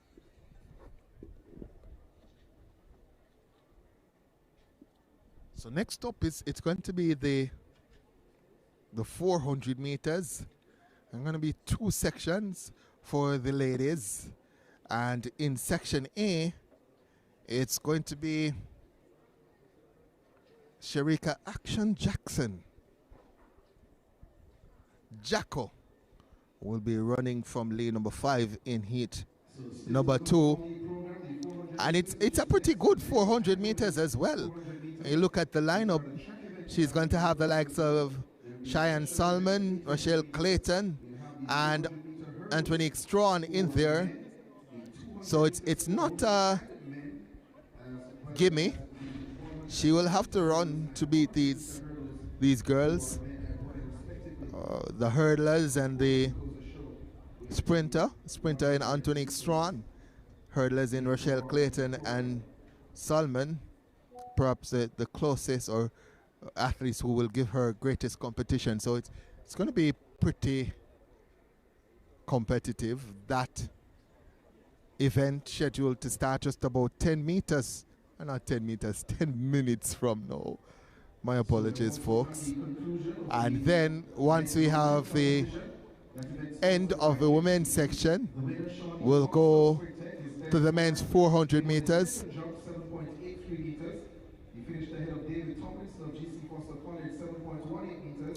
And I'm looking at that, and let me tell you what, folks, that looks like it's going to be pretty good as well.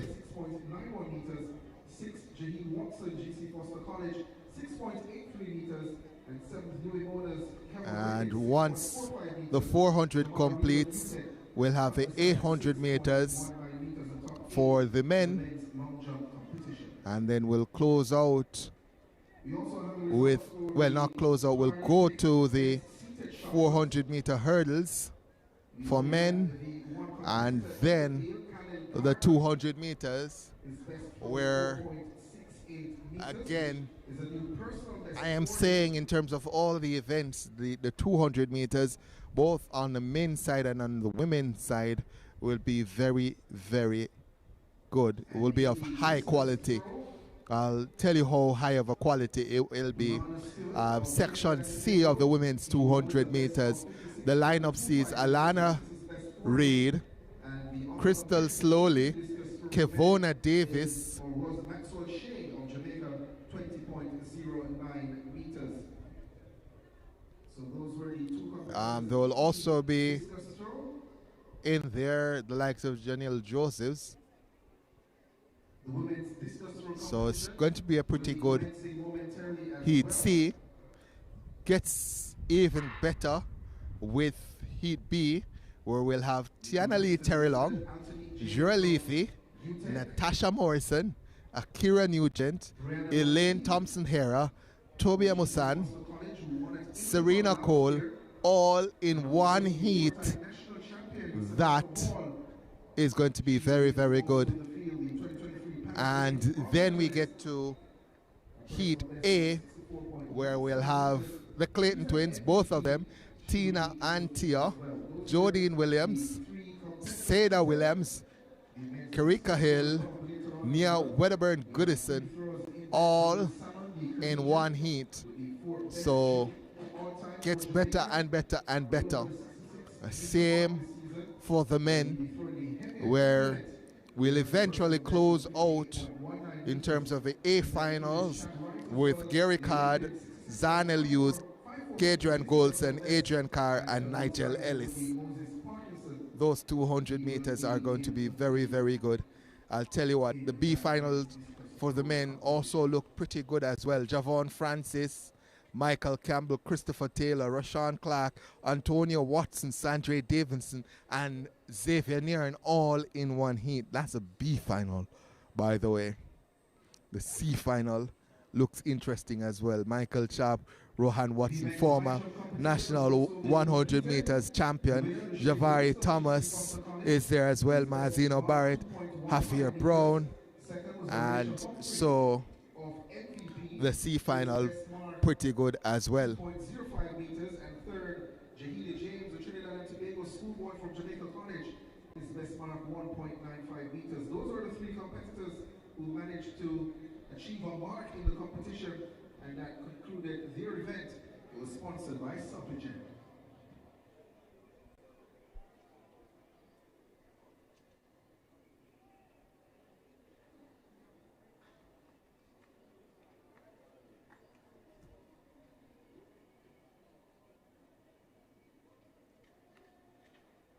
I think the discus throw is on, or about to be on. Did we get the results for the senior men, the final results for the senior men high jump? So just to confirm, LaShane Wilson won it with 2.15, 3 failures at 2 meters 20, so did not get over 2 meters 20. Humphrey was second with 2:05. And J.D. James of Jamaica College third with 1 meters 95. So the ladies are out there for the first heat of the women's 400 meters, 2 heats. It's going to be a B final and an A final. I'm just looking out there to see how many athletes actually turned up for this one. I'm seeing the B final here, and it should have just about 6 out there. I'm pretty sure I'm not seeing 6 out there at the moment. Let's see.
just about 3 minutes away from the start of the next event.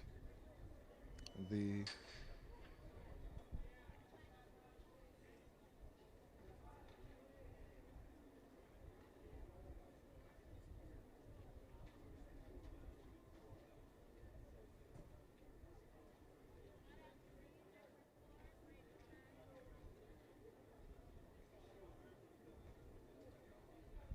final of the women's 400 meters, and I think the athletes are coming out now.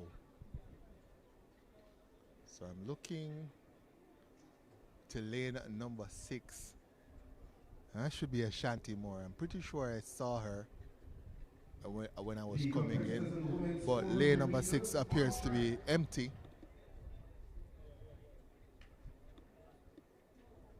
So 2 sections to come. Section B, or section 1 of 2. So I'm looking out there. Here's the lineup. I have 5 out there, 6 listed. Number 8. So let's go with the lineup that we do have out there. Representing GC Foster College, Champagne. So lane number 8, personal best of 55.95 done this year from GC Foster, Erasure Champagne. In lane number 7, personal best of 55.25 representing UTEC, Brianna Powell. Lane number 6, she's out there now, personal best of 54.31 done this year representing UTEC, Ashanti Moore.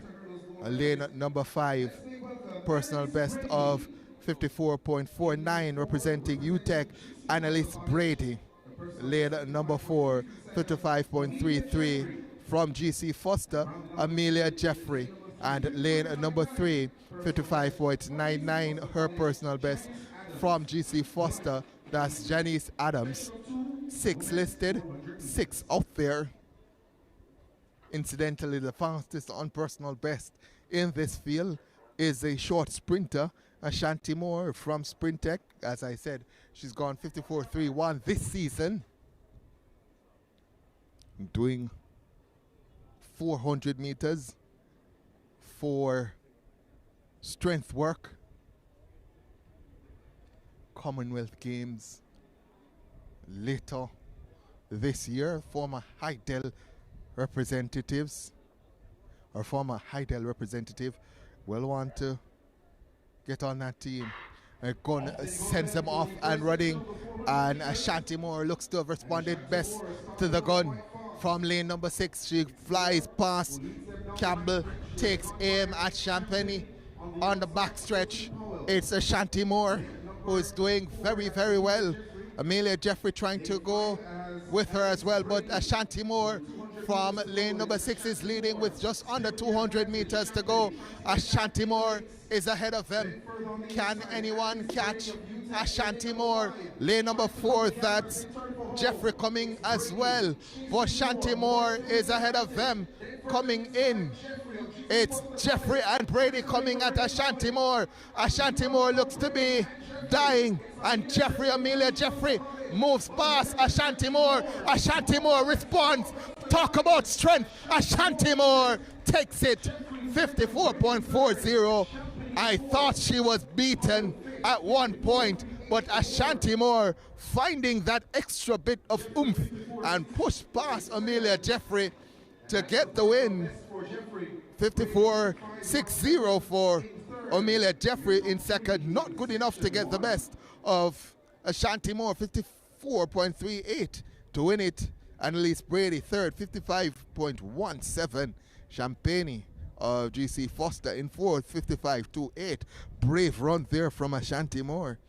54.38 to win it. Certainly, Ashanti Moore, one of the more improved competitors on the female side over the past couple of years, and as she made Jamaica her training base, you would have seen it paid dividends last year, and she went up high up in the 200 meters at the World Championships, and here she is now strengthening with some 400 meters. 54, a decent time for her, one would say. Yeah, very decent time for her.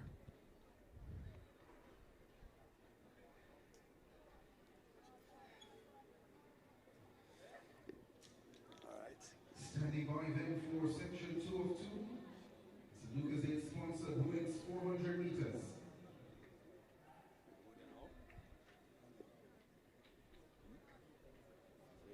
The lane assignments. In lane number 8, a 20-25 NACA 400 meters finalist was third at Intercal last year from UTEC, Hannah Charles. So let's give you the lineup. We'll start with lane number 8, personal best of 53.49, representing UTEC, Hannah Charles. Lane number 7, the hurdler. She has a personal best over 400 meters flat, 51.22 from Sprint Tech.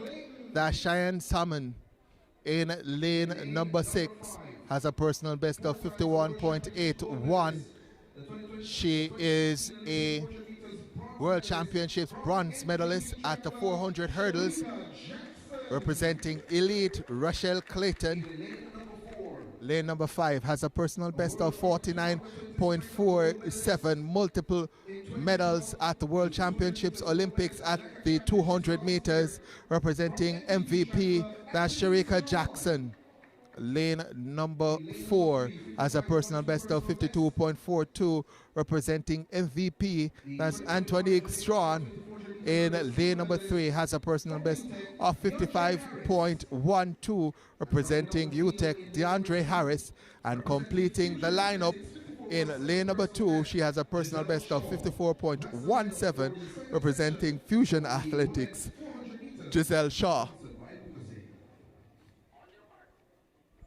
So of course all eyes will be on Sharika Jackson in lane number 5.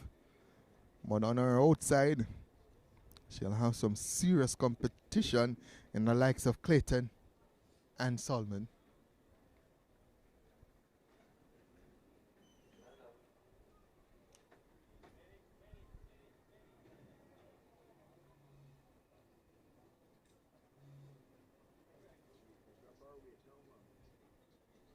So we'll have to wait a little bit.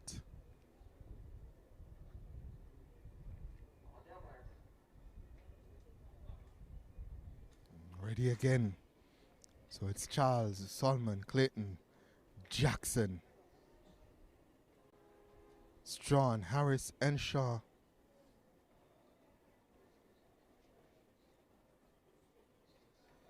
Sharika Jackson in lane number 5.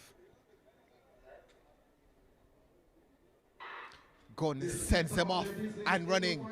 Sharika Jackson looks to have gotten up to a good start. She's trying to go after Rochelle Clayton on the outside. Cheyenne Salmon is also going well. As they go down the back stretch, it might just be Salmon ahead of Sharika Jackson. Rochelle Clayton is in there. 200 meters to go, and Sharika Jackson goes to work around the bend. Sharika Jackson might just have the advantage here around the bend. Sharika Jackson comes off that bend ahead of Rochelle Clayton, who's chasing Sharika Jackson. Bronze medal at the World Championships at this level, or at this event. Sharika Jackson ahead of Rochelle Clayton. Cheyenne Salmon in third. Sharika Jackson comes through to win it.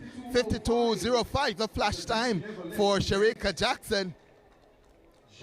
Confirmed 52.05 for Sharika Jackson. Rochelle Clayton second, 52.57. And Cheyenne Salmon third, 53.28. What about that run from Sharika Jackson? Bided her time and attacked around the bend, the third 100 meters. Sharika Jackson, and managed to put a gap between herself and Cheyenne Salmon, which I don't think Cheyenne Salmon was able to pull back any of that advantage. Well, not Cheyenne Salmon, but Rochelle Clayton. Don't think Rochelle Clayton was able to pull back any of that advantage in the final 50 meters. She looks pretty good, does Sharika Jackson. So Sharika Jackson returning to the 400 meters and logging a decent 52 seconds, showing that she still has the pedigree to run that event. Of course, remember she's a bronze medalist 2 times internationally in the 400 meters. And I'm hearing that probably she'll want to run this event this year, you know, but we'll just wait and see. But 52.0 for Sharika Jackson, showing that definitely is as if she had not left the event over these years. She's in an elite class of athletes who have won medals at the 100, 200, 400. It's not easy to have world-class range across all three events, so have to recognize the quality of Sharika Jackson, as it's time now for the gentlemen. The men's 400 meters is up next.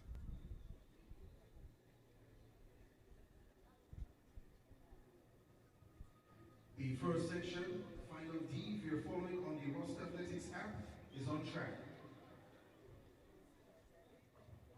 The lane assignments. All right, so ladies and gentlemen, Lane number 8 comes in with you'd have just seen a treat from Sharika Jackson. from GC Foster College, Romero Nation. And now it's time for the men's. Lane 7, 47.68 We have from GC Foster College, 5 Shan. competitors Shaquille Shan, sorry. In lane in this 6, event. 44.92 5 heats. seconds personal best. He represents Sprint Tech, has represented And the Jamaica first at the Olympic and World Championship level. of the 5 coming up. Welcome, Zachary Barnes. And we'll give you the athlete's name from lane 8, Romario Nation from GC Foster. From Excelsior Community College, Andrew Williams. Shaquille Shand, GC Foster in 7. Zanjan Barnes with a personal best, 44.90 out of Sprint Tech. He's in lane 6. In lane 5 is Odain Crooks, New Era, 47.90. In lane 4 is Andrew Williams from Excelsior Community College, 47.99 personal best for him. And Yazzie Daniel, UTEC, personal best, 47.99. Your competitors in this first of 4. The D final, 400 meters, Velocity Fest 18 here at the National Stadium. Away they go, and it is a level break, and trying to make the running now is Zanjan Barnes, who steps to the front. Crooks, New Era follows, but Barnes takes charge, getting by Shan from GC Foster on the back straight. He also gets by Nation and is ruling the roost at the 200 meters mark. The others trying to close. We see Andrew Williams from Excelsior trying to get into the picture. Barnes has a big step on the field. He hits the straight and leads by about 10 to 15 and continues to open up. He's still showing great sprinting strength. Zanjan Barnes is racing towards the line, 45.40 on the flash for Zanjan Barnes. 45.41 officially for Zanjan Barnes. 47.92 for Romarian Nation. Romarian Nation 47.92 and Yazzie Daniel, UTEC 48.46. Zanjan Barnes, Sprint Tech 45.41, which is also a Velocity Fest record. So throwing on the gauntlet here and showing great sprint endurance coming through with that. Let's see how the others will match up. So we see Andrew Williams taking 4th, 48.63. So we are having some adjustments here. Barnes 45.41. Omari Nation, GC Foster 47.92. Andrew Williams, Excelsior 48.46. And Shaquille Shan, GC Foster 48.63. And Odain Crooks, New Era 48.78. So with section D out of the way, we head to section C. Starting from lane 8, we have Matthew Morris from UTEC. Personal best 47.61. O'Malley Harry, GC Foster, 47.65 from Guyana. Adriana Smith from MVP, personal best 47.52. Marion Barrett, GC Foster, 47.99, a personal best for him. Marcus Hutchinson Michael, personal best 47.61. Leroy Gallimore, GC Foster College in lane 3, 47.68, a personal best for him. In 2 is Jamil Young from Michael, personal best 47.61. And Hashim Daniel, GC Foster, personal best 47.68. He runs from lane 1.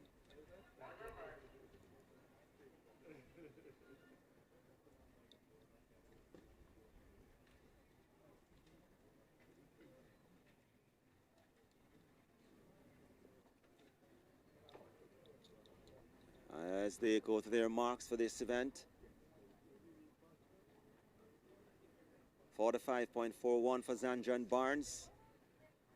Will no doubt be a gauntlet for the others to try and follow. Away they go, and it's a level break. Going around, making a move right now, it is the man from Michael Hutchinson. Barrett, Omarion Barrett, steps to the front. Gallimore steps up. Marcus Hutchinson from Michael has to step on the field at the 150-meter mark. He steps away from the pack, trying to close his Barrett and Smith from MVP into the straight. Marcus Hutchinson is holding strong. On the inside is Daniel from GC Foster, closing to his teammate from Michael, Jamil Young.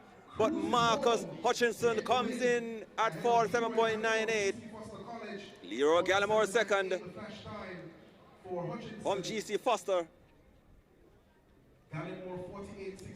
48.60 for Leroy Gallimore. And O'Malley Harry, GC Foster, 49.08. Marcus Hutchinson, 47.98, took charge at the 200 meters mark and extended that lead, carrying it home in the end to take the event, 47.98. But the time they all have to beat remains the 45.41 thrown down by Zanjan Barnes from Section D, 45.41.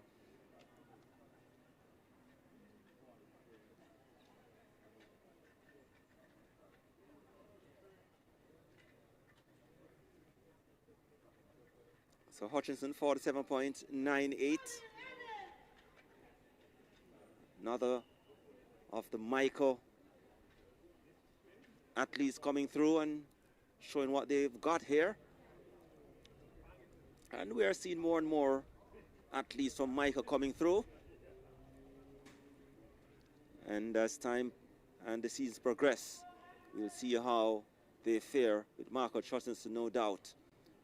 Trying to lower that time as the season progresses. As we head into section 3, and we have out there in lane 8 from you, Michael, and Twain Williams. Let's meet the competitors. In lane number 8, 47.60. In lane 7, it's Ryan Weber from UTEC. From lane 6 is Derek Grant, GC Foster College. From lane 5, Emil Gordon, UTEC. Shane Bowen has a personal best from Titans, 47.58. Let's give you the personal best again for the athletes. And Twain Williams Michael, 47.60. Ryan Weber, UTEC, 47.31 and 7. From lane 6, Derek Grant from GC Foster. He has a personal best, 47.41. In lane 5, Emil Gordon, UTEC, personal best, 46.74.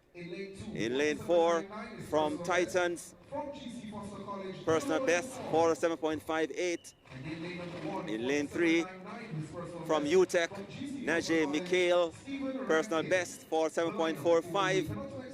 Delroy Hall, GC Foster, personal best 47.99, and Stephen Ranking, GC Foster, personal best 47.99.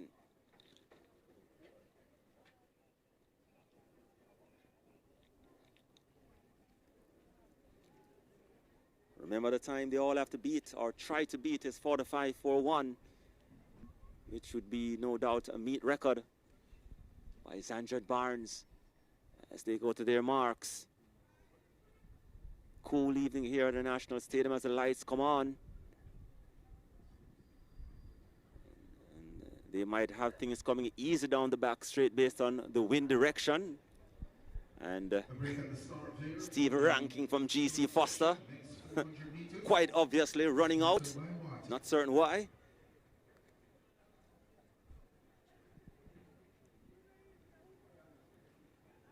But he's walking back to the blocks.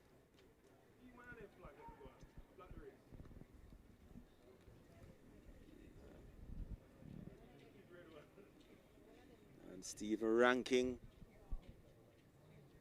faces his fate and receives the red card.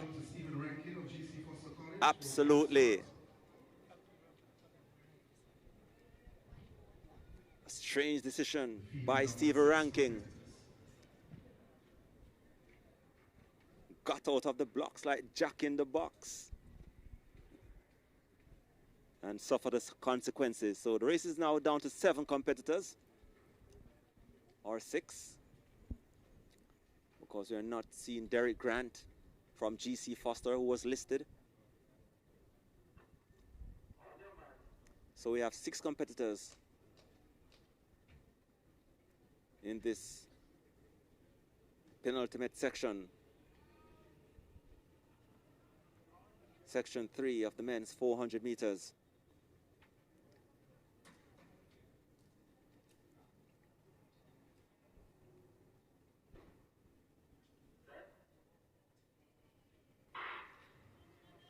Off and running, the 6 go at it at the moment. It's pretty level. And Weber from UTEC steps to the front, trying to get by Michael's Anthony Williams. Closing in now is the man from UTEC, Emil Gordon, who steps by and takes charge at the 200 meters mark. Behind him is Hall from GC Foster. And coming around now, it is Gordon. Heading into the straight. Hits the straight now. Emil Gordon. Bowen tries to close on the inside. Webb on the outside. But the man Emil Gordon continues to hold on. He's struggling, but can he hold on? Yes, he does. As Mikhail from UTEC comes through for second.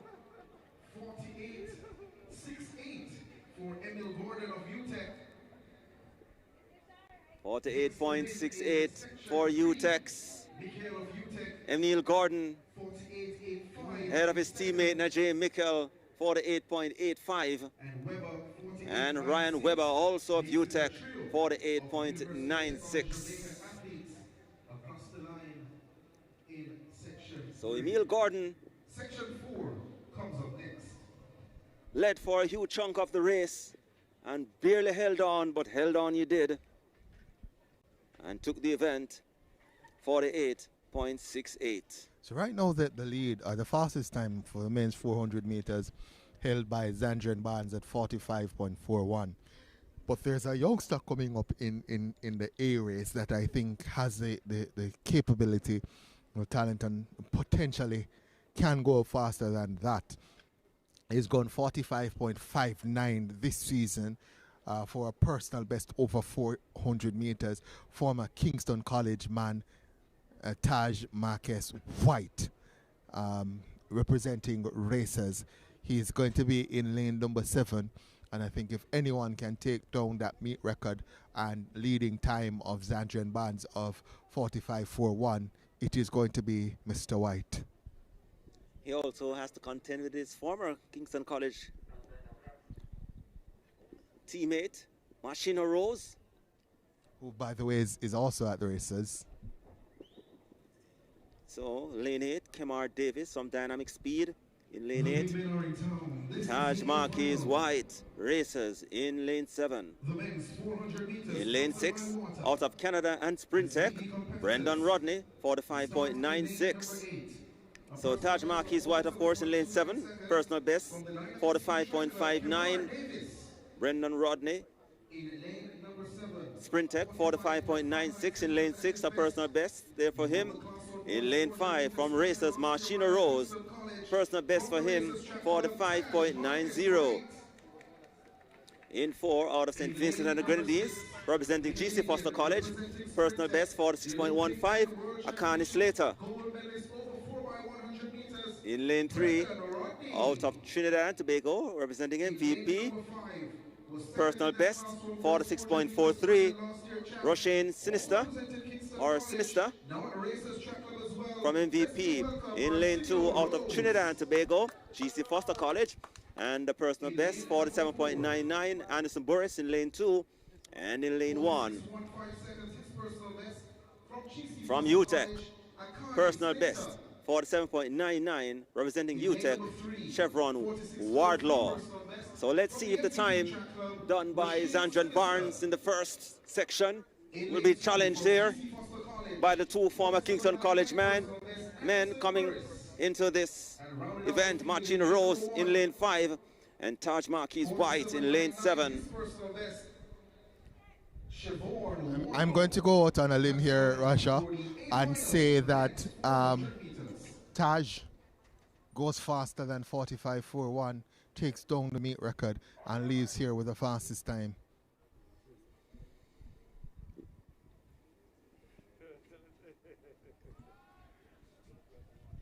So they go to their marks.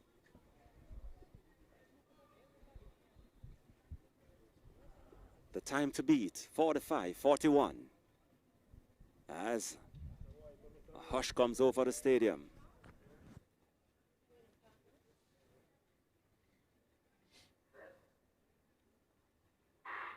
They are off and running.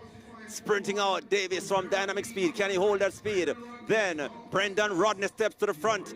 Tracking him is Rose. Taj Marquis White also, he will leave it late. Running very well, Marquis White, Brendan Rodney. So on the outside, it's Davis from Dynamic Speed. Rose now steps forward. Kemar Davis continues to lead the way out there in lane number 8. But the others are closing now, and they hit the straight. Brendan Rodney, beside him, Taj Marquis White, then Marcina Rose, but Taj Marquis White extends, and he's showing great sprinting form. He's driving towards the line, 46.40. Marcina Rose second, the 2 former Kingston College athletes taking 1-2. So the time of 45.41 from Zandran Barnes stays as the winner.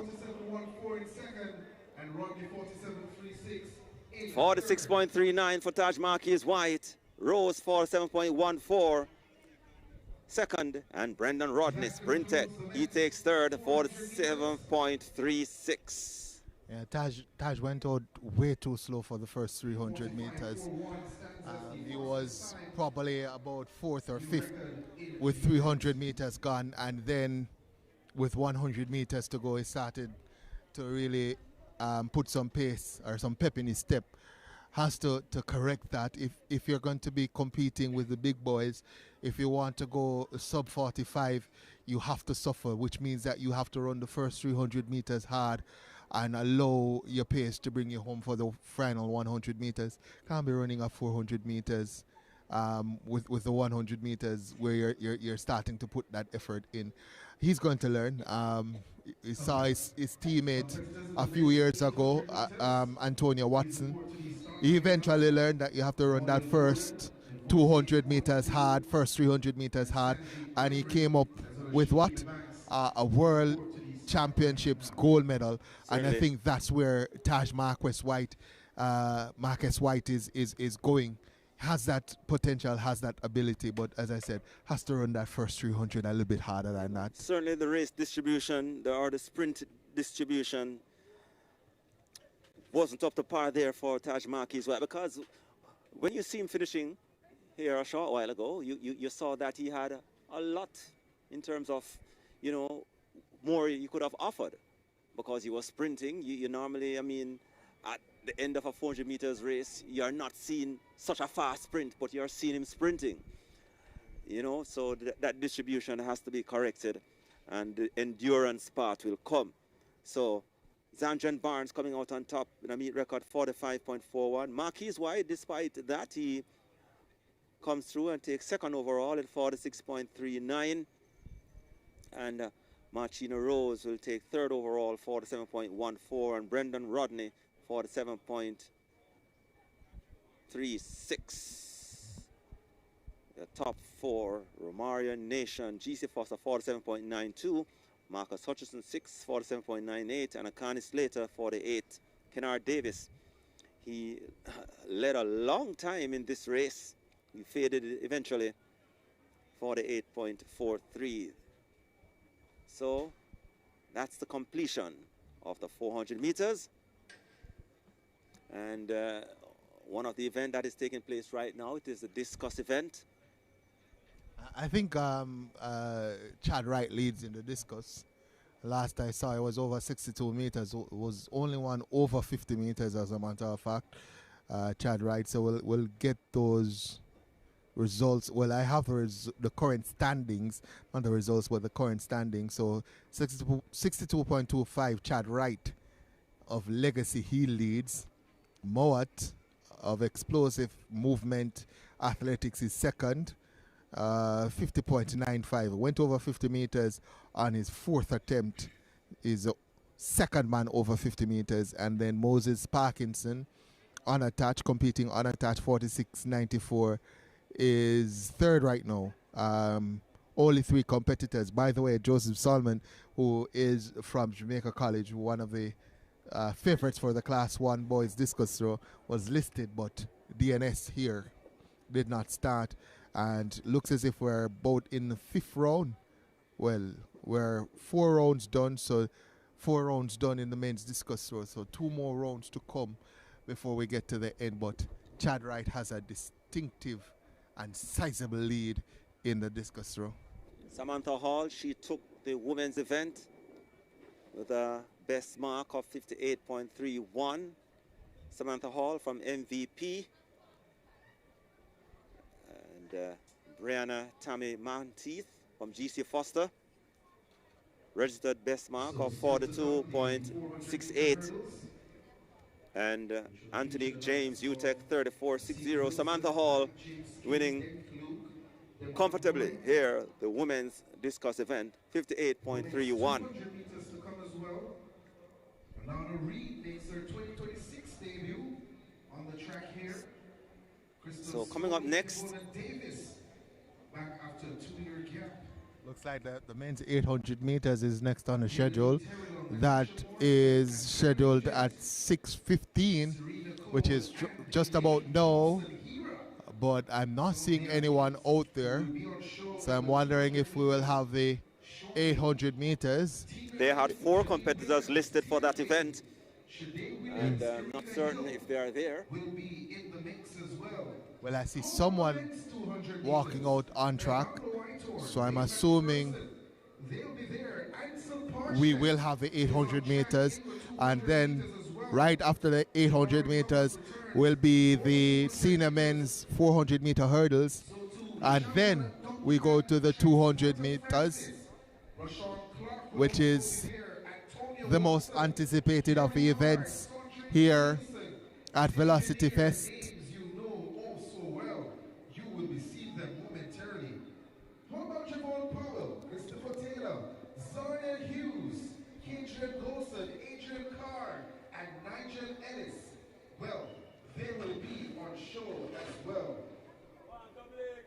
Remember, we mentioned the big 100 meters finals that will be coming up later on in the program. We start, of course, with the women's 100 meters final. And there's just one section for the women, and that race. So the adjustments being made for the 800 meters blocks, but we see 4 competitors. Then we have 3 final Well, based on what I'm seeing, looks as if In the final of the men's 100 meters, the we first may at 7:45, go to the hurdles. The hurdles the are second being 7:50 placed p.m., out there. and then the big one at So that event appears to have been 7:55 scratched, the p.m. men's 800 meters. A lot to come, a lot to So see as you here. said, It is Velocity Fest the 400-meter 18, hurdles right will be the here next at event National on the Stadium track. in Kingston, Jamaica. So it looks as if the 800 meters has been scrapped, and we'll go So to the hurdles. hurdles appear to be next. I don't think we're going to have the 800-meter hurdles. So if the hurdles are out, Confirm that momentarily. then means that the 400-meter hurdles is the next event on track. And based on the schedule here, we should have 2 sections of the men's 400-meter hurdles. And then we go to the 200 meters. First, the women will have their opportunity, and then the men. The A final for that women Women's long jump ongoing. 200 meters is sensational. So too the B finals. We are in round As I said, Akira Nugent, Kalida, Natasha Morrison, Tiana Lee, Terry Long, Elaine Thompson, Toby Musan, Serena Cole, and that's just the B finals. A finals, even more sensational. Both Clayton twins, Jodine Williams, Seda Williams, Kirika Hill, and Nia Weatherburn Goodison. The C finals, pretty good as well. Alana Reed, Crystal Slowly, Kevona Davis. So Action the is 200 currently- meters. Action is currently underway in the long jump area. You see Kanisha Powell from UTEC.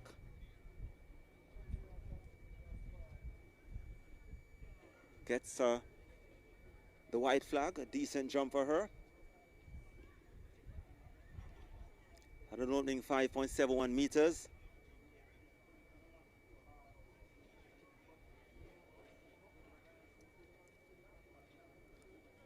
So Kanisha Powell from UTEC with that 5.71. Let's see what happens here. Also having a mark is Michaela Henlon from Holland, 5.55. And Melissa Morgan, who is unattached, 5.22. And Trishana Matthews from MVP, 4.32.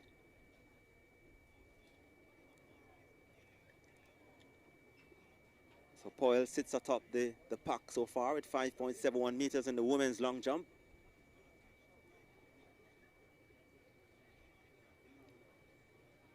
So the next event you see on the track will be the men's 400-meter hurdles. 2 sections to come in that. But it's interesting to note, and important to note as well, that Supplejet, they have sponsored all the hurdles races here at Velocity Fest 18. It means that the top 3 from all the hurdles races, the 400-meter hurdles, the men's 110 So Kanisha Powell there continues to sit atop the board with 5.71 meters, the best jump for her. She has a personal best of 6.06 meters from UTEC. So thank you very much, Supplejet, for your kind sponsorship of all the hurdles races.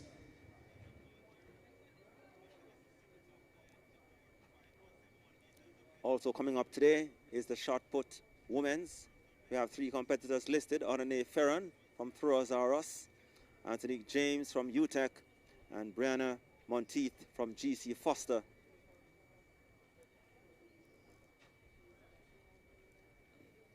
And as you heard, Shad Wright continues to dominate the men's discus, 62.25 meters, which will no doubt take a lot of work to catch this afternoon. Shad Wright, 62.25. Tia Josh Mowat in second place with 50.95. Moses Parkinson unattached, 46.94. And Joseph Salmon, well, he is listed as a non-starter here. So that's currently happening in the men's discus event. So immediately following the 400-meter hurdles, as you heard, will be the 200 meters, which will be one of the highlights this evening here at the National Stadium. Who is throwing unattached 46.94 meters. Those are the only competitors in the event. So one more, the final round here. So just a recap In action, and that is Chad Wright, who just threw. for the events that have taken place so far. So remind you, 62 The women's 100 meters in the preliminary. Levania Williams lead the qualifiers at 11.18. Ahead of Nia Wedderburn Goodison from Dynamic, both of them from Dynamic, 11.34. Jura Levy from Swift, 11.38. Donale Lewis, 11.98. Michaela Henlon from Holland, 12.18. Jaden Bennett, UTEC, 12.81. And Mikia Gordon, UTEC. And those will return for the final later on. So that was the preliminaries in the 100 meters. And for the men, Rashid Foster from Maiko, he leads the qualifiers into the A final with 10.10. Ahead of Odin McPherson from Sprintech, 10.14. Earl Simmons, GC Foster College, 10.26. Ashani Romy Smith, 10.32. Shakur Williams, Titans, 10.35. Jason Lewis, Swept, 10.36. Daniel Ellis, UTEC, 10.42. Mikesh Compton, Sprintech, he completes the 8, 10.43. Those are the finalists for the men's A final, the event that will close the show this evening here at Velocity Fest 18.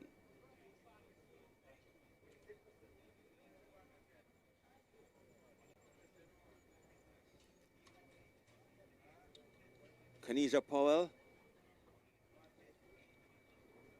leads the women's.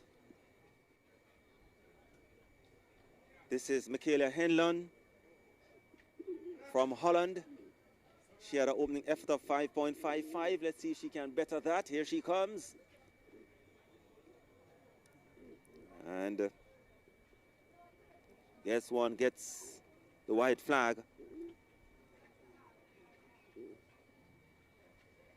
Let's see if she can improve on her 5.55.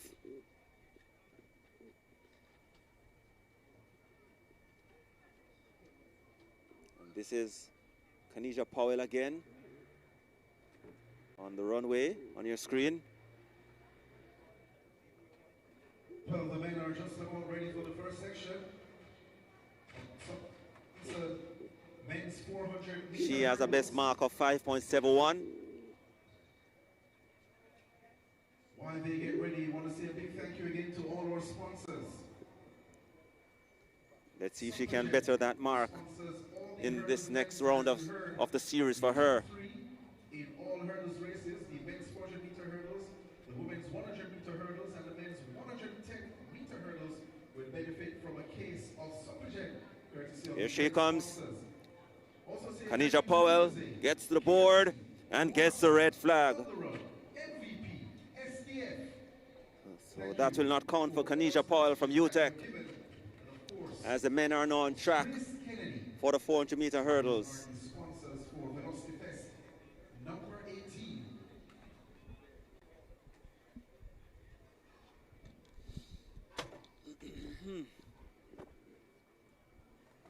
And men's 400 meter hurdles, Roger, is an event that has been evolving both on the local scene and on the international stage.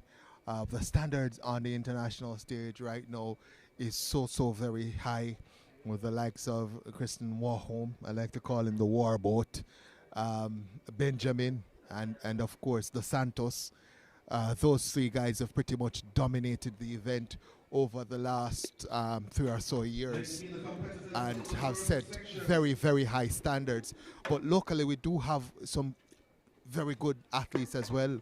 Rashawn Clark, Malik James King, who we'll see here today, Anthony Wilson, and Jahil Hyde, who actually retired from the sport a year or so ago.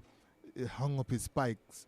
I mean, who would blame him when you see guys running 45 seconds over the hurdles? It's a bit intimidating. But as I said, we still have some very, very good competitors locally. None the least the youngster who will see after this heat, Malik James King. Of course, Rashawn Clark, many thought that maybe he would have or was just on the verge of breaking into that top three. Those names I just called a short while ago, but they continue to set themselves apart from the rest of the pack, which Rashawn Clark will have to see what he's doing this year, because those three, the Dos Santos, the Warholm, and the Benjamin, they have taken it to a whole new level. And many would have thought that the trajectory for which Clark was on, maybe he would have gotten close to them or somewhere within that group. But he's still on the outside looking in. He's competing here today, actually, but I gather that he'll be running 200 meters. No doubt, he is a very fast runner. He can sprint, but he just needs to get his distribution right. Yeah, Rashawn Clark is very versatile athlete. He can sprint, he can hurdle, and it's pretty much about him putting it together. All right, so we have Sean Gardner out there in lane 8 from UTEC. Romain Campbell-Michael in lane 7. Daniel Henry in lane 6. Antonio Forbes Titans in 5. Jamani Smith unattached in 4. Zachary Chamberlain Titans in 3. Tyshawn Berry, J.C. Foster in 2. And Malachi Needham, New Era, is in lane 1. Full field, and away they go. Let's see who attacks the hurdle first. And looks to be Smith. Zachary Chamberlain now steps forward. On the outside there is Gardner. He is looking good for the moment. Then Daniel Henry from UTEC tries to close. Forbes just behind him too. Then on the inside we have Berry from GC Foster coming around on the top curve. Berry looking good. Gardner still out there in lane 8, but the group is closing in. And here they come now, hitting the straight with 3 flights to go. Into the straight we have Berry. He leads. Antonio Forbes steps forward now, and he steps away with a flight to come. Here he does so now, and we had Berry stumbling, but the man Antonio Forbes comes through for Titans in 50.71 on the flash, which is not a real bad time there for him. 50.74 Antonio Forbes. Daniel Henry UTEC second, 51.78. And Zachary Chamberlain Titans, 51.83. Berry, who looked good at one stage, faded to 4th, 52.61. Jamani Smith, 5th, 52.63. Romain Campbell-Michael, 52.86. Malachi Needham, New Era, 53.66. And Sean Gardner also had a lot of running on the back straight out there in lane 8. He faded into 8th, 53.66. But Antonio Forbes left it at the right time, coming through in the end, 50.74. Yeah, Antonio Forbes taking command with just about 80 meters left in the race. I'm showing the likes of Gardner and Berry, who went out hard for the first 300 meters, that he was a little bit better than them, 50.74 for Forbes, which is short of his season best of 50.35, but 50 for Antonio Forbes. Next up is the A final, and I think this is going to showcase two of the guys that potentially will carry the event forward for Jamaica with the retirement now of Jahil Hyde.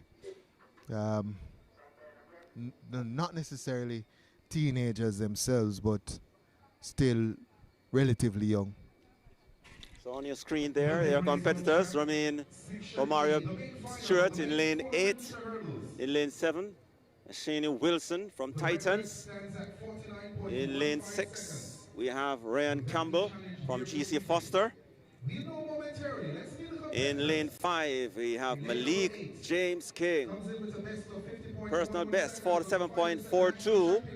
The best in the field in terms of time. He's in lane 5. Danique Luke races. Personal best, 48.82. In lane 3, Damar Murray, Titans, 49.69. In lane 2, Shavoy Thompson, Holland, 52.54. And in lane 1, Miguel Spence, UTEC, 52.99. The 2025 NACAC Championship silver medalist, the 2024 national champion, the Olympian from Titans, Malik James King. Of course, Malik James King, the one to watch in this event. Former national champion, world championship finalist as well. The Dominican record holder at this event, representing Racers Track Club, Danique Luke. So we have Asini Wilson Has represented Jamaica at the youth in lane 7 and James King in lane 5. We expect the race to come from that. Possibly Danique Luke out of races, and from down the islands he is in lane 4. And rounding out the field in lane number 1, 52.99, his personal best, representing UTEC, Miguel Spence. The lineup for the A final, the men's 400-meter hurdles. So we have 5 sub-50 runners in this event. And the record, by the way, 49.15, held by Danique Luke of Racers. And that might come under a little bit of pressure here.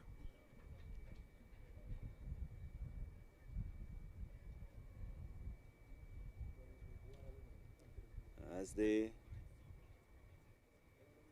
go on their marks.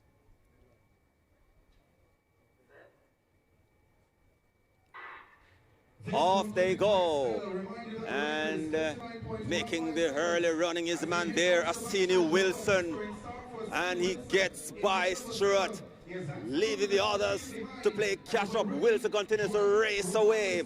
James King now will try to get into his running, so too Luke. So Luke now comes forward. James follows him. Asini Williams continues to set the pace, but Luke King trying to close the gap as they hit the straight now. Danique Luke now and Malik James King. Asini Wilson still holds it with 2 flights to come, then 1. Luke now steps forward. Danique Luke, 1 flight to come, they clear it. Asini Williams will try to lead it from gun to tape. Yes, he does. Asini Wilson from gun to tape wins the 400 meters A race. 48.29 for Asini Wilson. Danique Luke second, 48.37.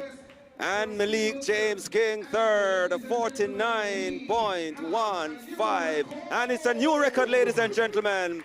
48.29 for Asini Wilson. I told you that record would come under so much pressure. Asini Wilson has taken it to a new height, and I'm so happy for this young man. He's, as I said, the future of the event for Jamaica. 48.2 now. It's still early, it's March, but 48.2 says that he's going in the right direction. What to say about Danique Luke as well, the record holder before this race at 49.15, runs 48.37, almost a second faster than his record, and still gets beaten by Asini Wilson of Titans. Good run as well for Malik Kimani. James King, 49.15, sees his best for him. This event is about to explode in Jamaica. Certainly looking forward to that. So, ladies and gentlemen, Asini Wilson really put on a show, and that was a treat for those here inside the stadium, and I'm certain that those of you watching would also have enjoyed that event, that race by Asini Wilson. I'm thinking 48.37 for Danique Luke is a Dominican national record, and just got confirmation that the 48.29 from Wilson is a world leading time in the event. 48.29. Yeah. Pretty decent running from Wilson. From gun to taper as well. That's the kind of thing I'm talking about. In the flat 400, you have to get out there and ask people to chase you down. Asani Wilson was brave. Once the gun went, he was attacking the first hurdle, attacking the second one. Did a pretty good job down the back stretch as well, separating himself. And then around the bend, held on to that lead. Coming off the bend, he got a little bit of challenge first from Malik James King and then from Danique Luke, who has the 800 meter strength. But Asani Wilson over the first 300 meters had built up such a lead that they were never going to catch him. Well done to the young man. Luke tried his best, and at one stage, especially with the 2 flights to come, it appears as if he would have maybe reeled him in. But Asani Wilson still had another gear in him, and he used it. Took him over the line, the momentum. And that was the story so far here today. That race by Asani Wilson. Of course, there could be more stories to come. I'm expecting more stories to come. And for the folks who are talking about the flags, we can't do anything about the flags. I'm so sorry, folks. That is totally and utterly beyond our control. Certainly, yes. There's nothing we can do at this stage about that. I'm not certain if maybe the organizers weren't aware that maybe this would have been something that our viewers also would have been complaining about, because it's the truth is something that we you're have not seeing about, you're not at the start, you're not seeing about 5 or about four of the athletes. Four, because they might be able to see lane 1, but from 2 to about 5, it's obscured by the flags, and it's something that we tend to deal with every now and again. But when that happens, there's nothing we can do.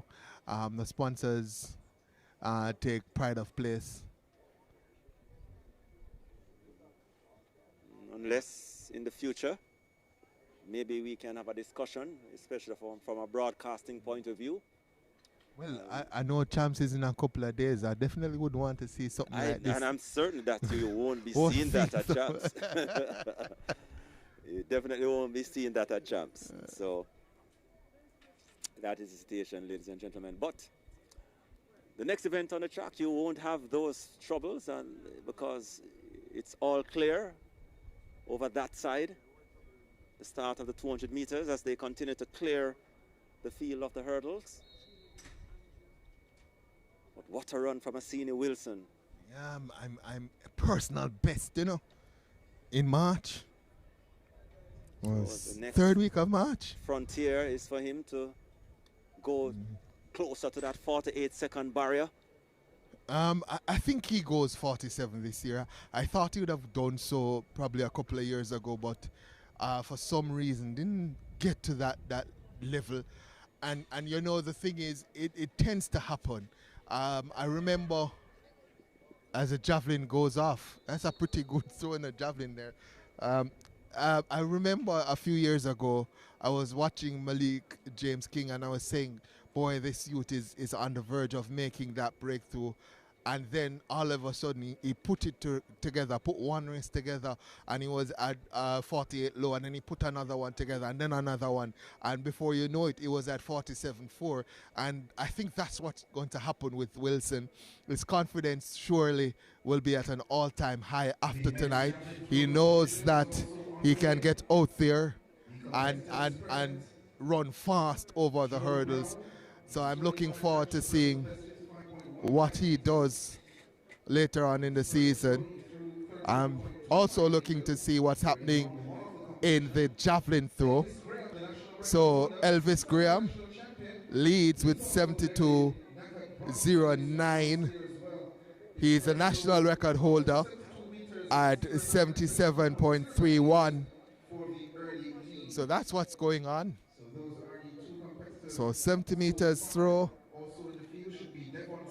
from Elvis Graham, first up 72.09.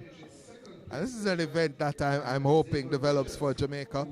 I'm hoping we can, at some point in the near future, see someone throw 80 meters. And that would be amazing. So once again, we want to say welcome, welcome, welcome, welcome, welcome here at the National Stadium. It's track and field action from the Velocity Fest 18. And of course, you're in tune to Stride Vision TV. Welcome to Sports TV, as we strive to be the Caribbean's #1 streaming platform in terms of track and field. Big throw here in the javelin.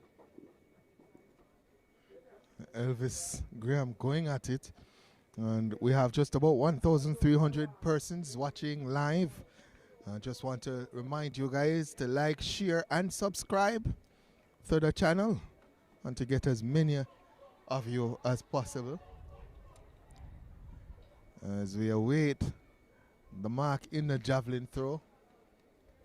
Again, the leading throw, 72.09, Elvis Graham, the national record holder. Second now, Zavan Richards with 67.95 is another thrower that has gone over 70 meters for Jamaica. It was a personal best of 70.91. So we're roughly 2 minutes away from the start of the women's 200 meters. So we still have a way to go. That was Joma Brown.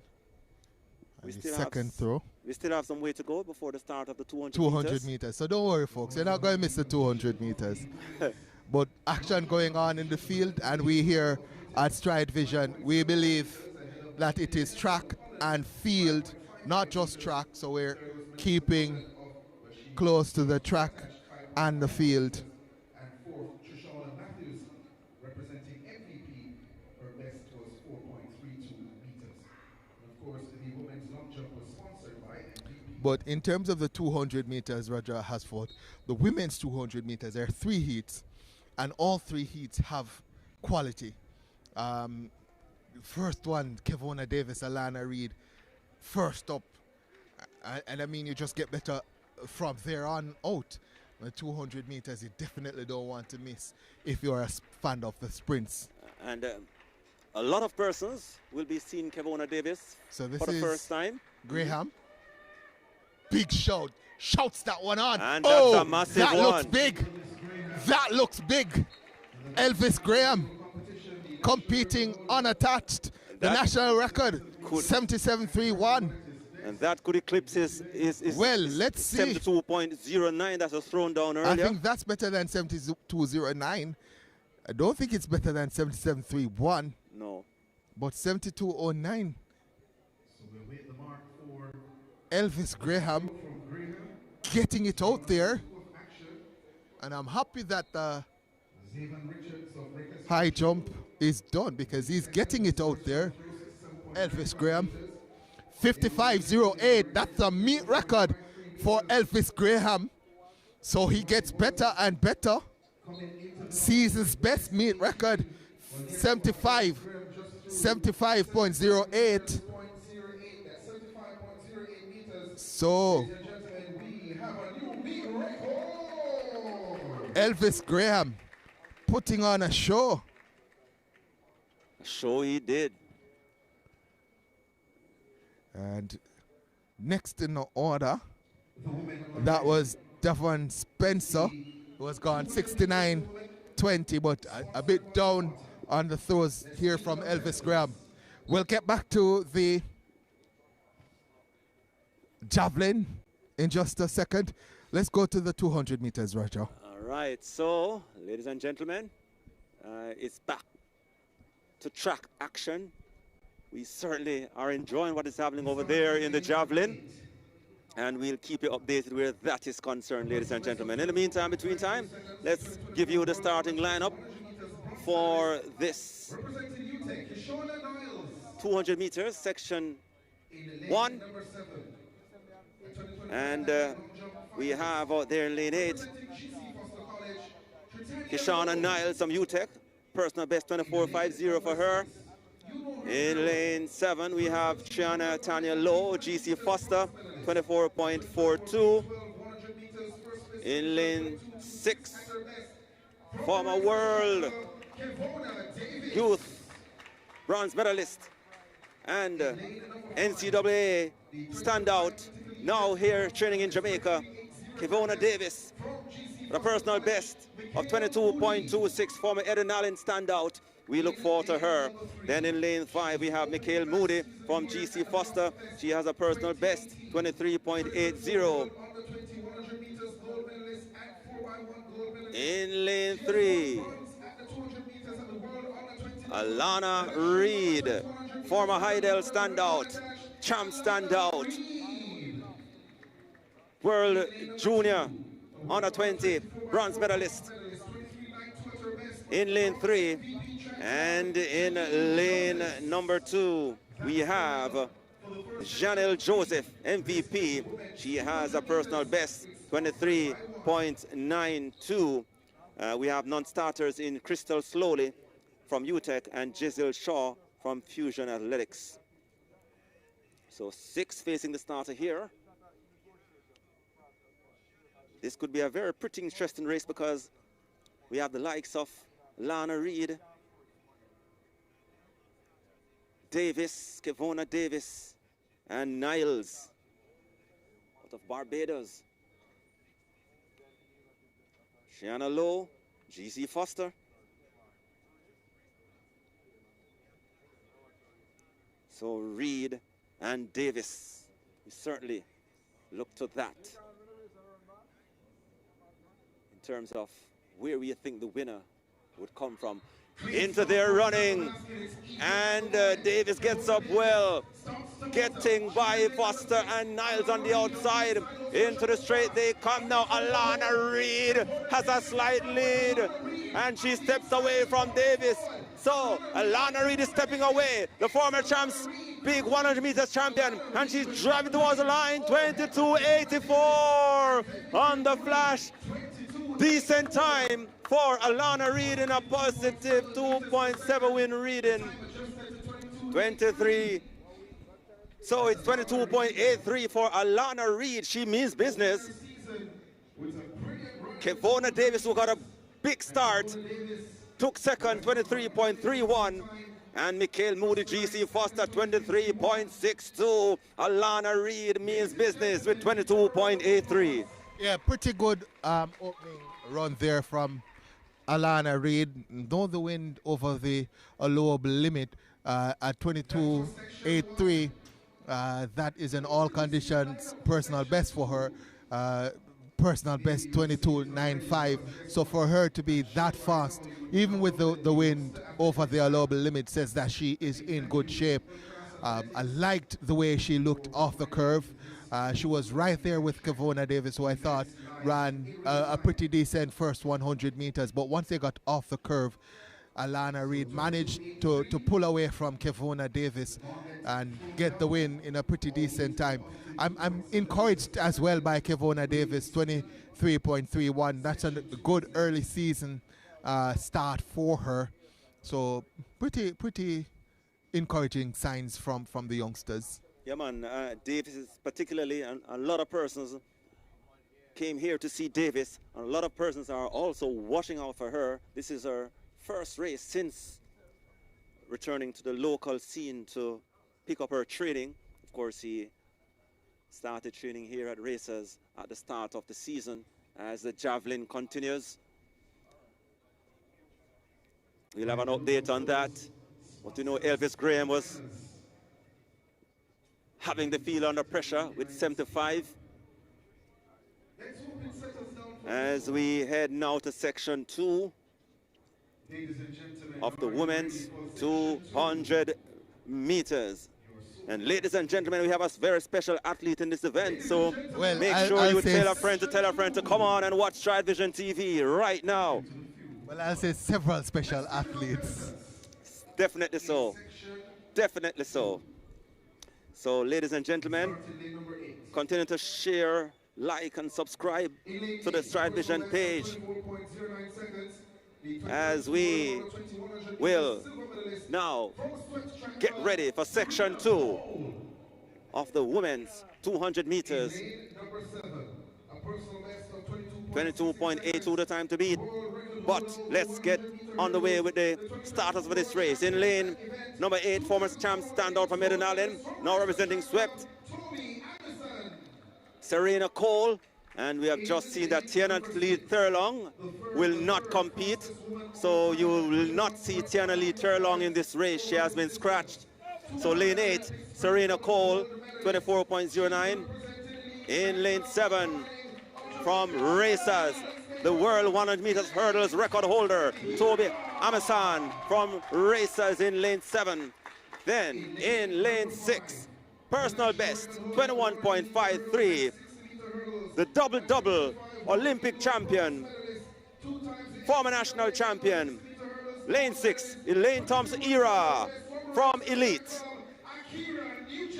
Then we have Akira Nugent, bronze medalist from World Indoors last year, hurdler extraordinaire, stepping up to the 200 meters. She has a best of 23.10. Can she better her personal best? She is a good sprinter. Let's see. In lane number 4, we have an athlete with a personal best of 22.74, pretty nippy, Natasha Morrison, formerly of Queens. She is in lane 4 representing MVP.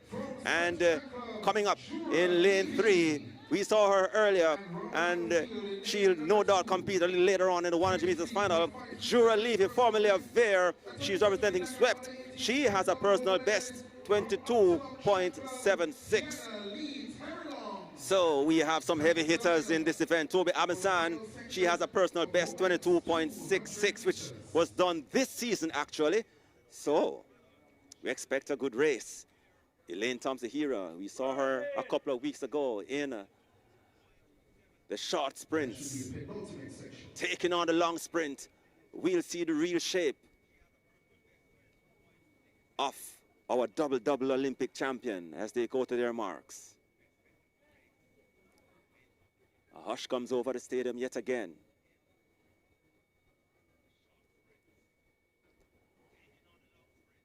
As they await the starters' instructions. Off and running, and there is a recall, a break at the start there.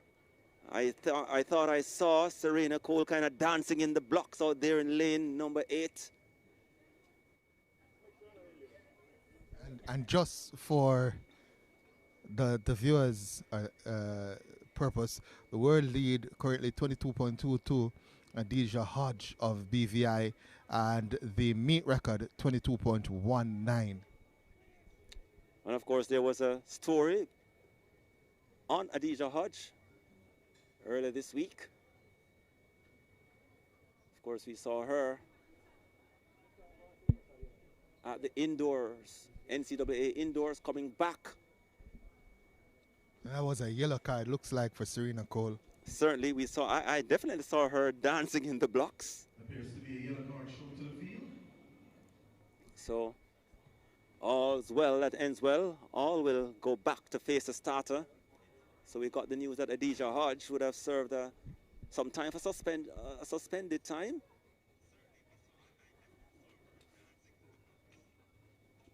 And with that world leading time. But we're here. Can we see a world leading time here? Maybe not, but you never can tell.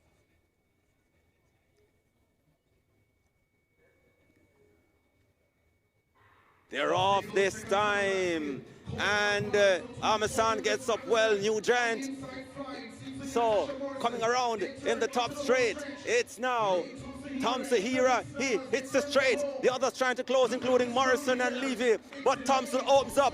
Elaine Thompson Hira is cruising along, and she's driving towards the line. 22.57 on the flash. Elaine Thompson looks as if she's back. 22.57 on the flash for Elaine Thompson Hira. 22.61.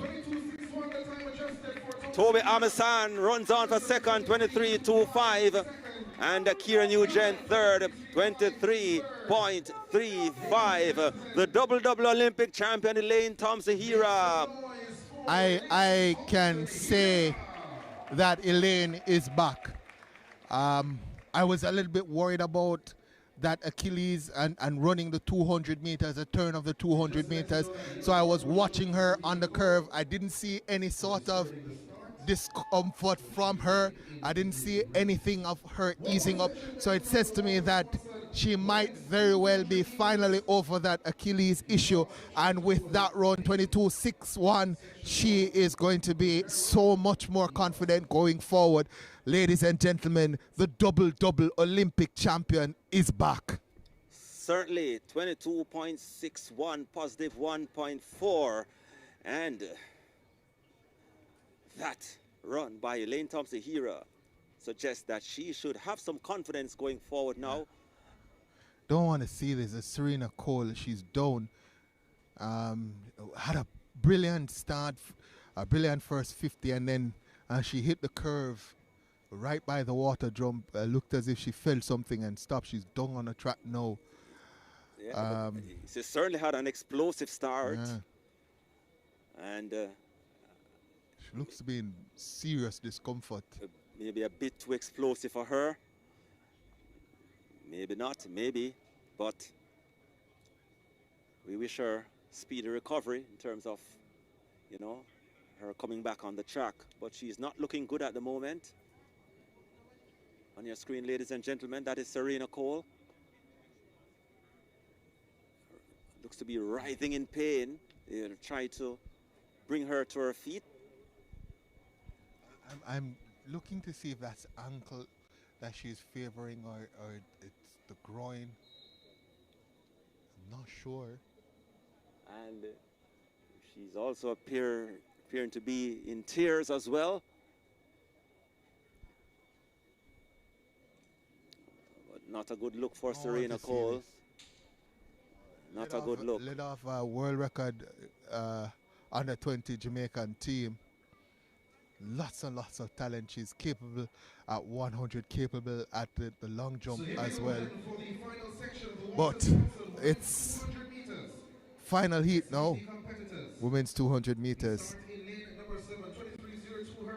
So you just saw the special one, Elaine Thompson-Hira. You'll see more special athletes now coming up. And it's the A final. 22.61 to the time to beat. And in lane 7, we have Karika Hill, brilliant youth hurdler. She will step up to compete in the 200 meters this evening, running from lane 7. Personal best, 23.02 in lane 7. Then in lane 2, she has a personal best of 22.59 out of MVP and Barbados. Former world bronze medalist over 400 meters from Barbados, Sada Williams, also of MVP, 22.59 personal best for her. Then in lane number 5, we have Tia Clayton, 23.09. She has a best there, 23.09 out of MVP. In lane 2, personal best from Sprint Tech, Jodine Williams, 22.69. Tina Clayton in lane 3, 23.25, a personal best for her from MVP. And Hannibal Racers, 24.50, personal best for her. She's in lane 2. Can they get the better of the 22.61 thrown down by Elaine Thompson-Hira? 22.59. Sada Williams, the fastest of the field. Followed by Jodine Williams, 22.69 from Sprint Tech.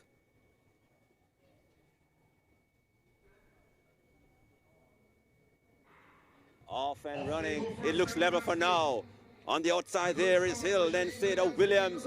She takes charge.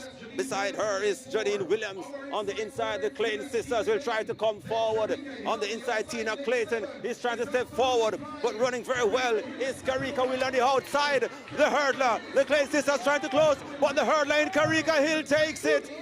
Big run for her. Karika Hill. She's also appearing to be back with that time, 22.80, a massive personal best for her. Karika Hill from MVP. Seda Williams second, 23.05. And Tina Clayton third. She has produced a personal best, 23.25. Jodine Williams, she is fourth, 23.12. And Tia Clayton, fifth, 23.33. That was a big run from Karika Hill. Good run there from Karika Hill.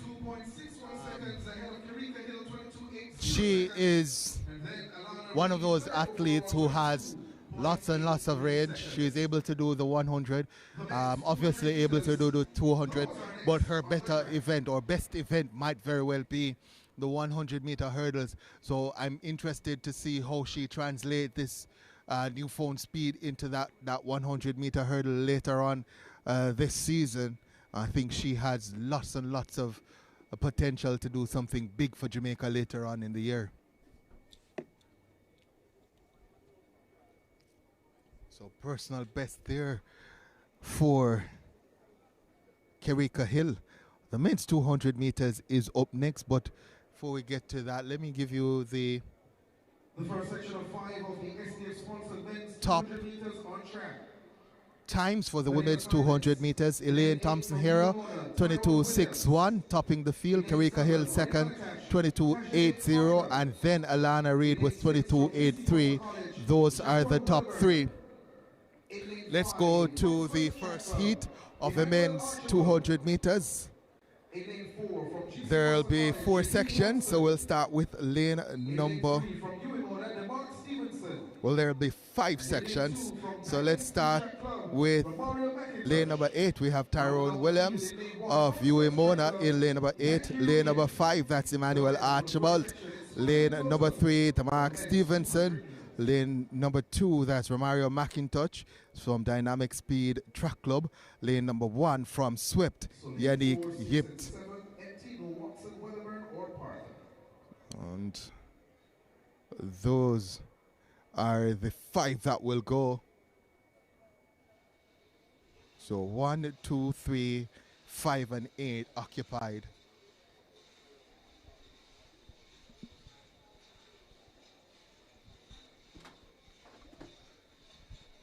Archibald Fall starting in the 100 meters, returns for the 200 meters.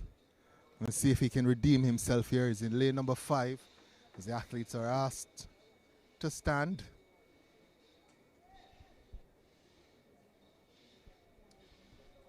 I said, like with the women, the 200 meters on the mid side, perhaps a feature event. I know the 100-meter sprinters will want to disagree with me. So we're asking you to be quiet for the start. So the events, we're asking you just to hold, pulling those pipes until the race is set off. Thank you. There's some noise disturbing the start. Folks inside the stadium not happy about it. It's track and field time. So again, it's Williams, Archibald, Stevenson, McIntosh, and Yip. Unique Yip of Swept in 1. Archibald perhaps the favorite, the only man to have gone sub 21 in this field. He's in lane number 5. There's a break at the start again. I'm not certain who moved there. Well, there is certainly some movement happening. It would be a shame if any of the athletes were red carded.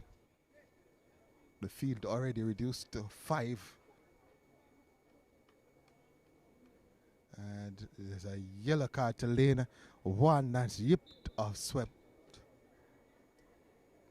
but all 5, including Yip, will get an opportunity to compete. So we go again. Hopefully this time there are no interruptions and get a full race. 4 more 200 meters on the men's side to come off after this one, and we're expecting them to get faster and faster as they go.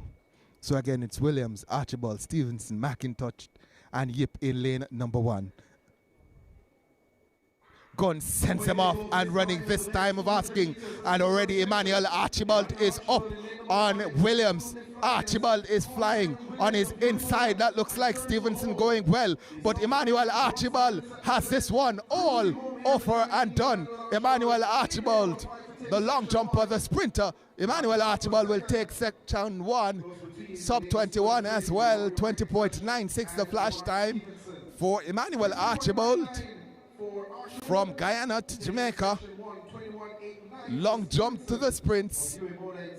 Archibald, 20.99 the time confirmed now for Emmanuel Archibald.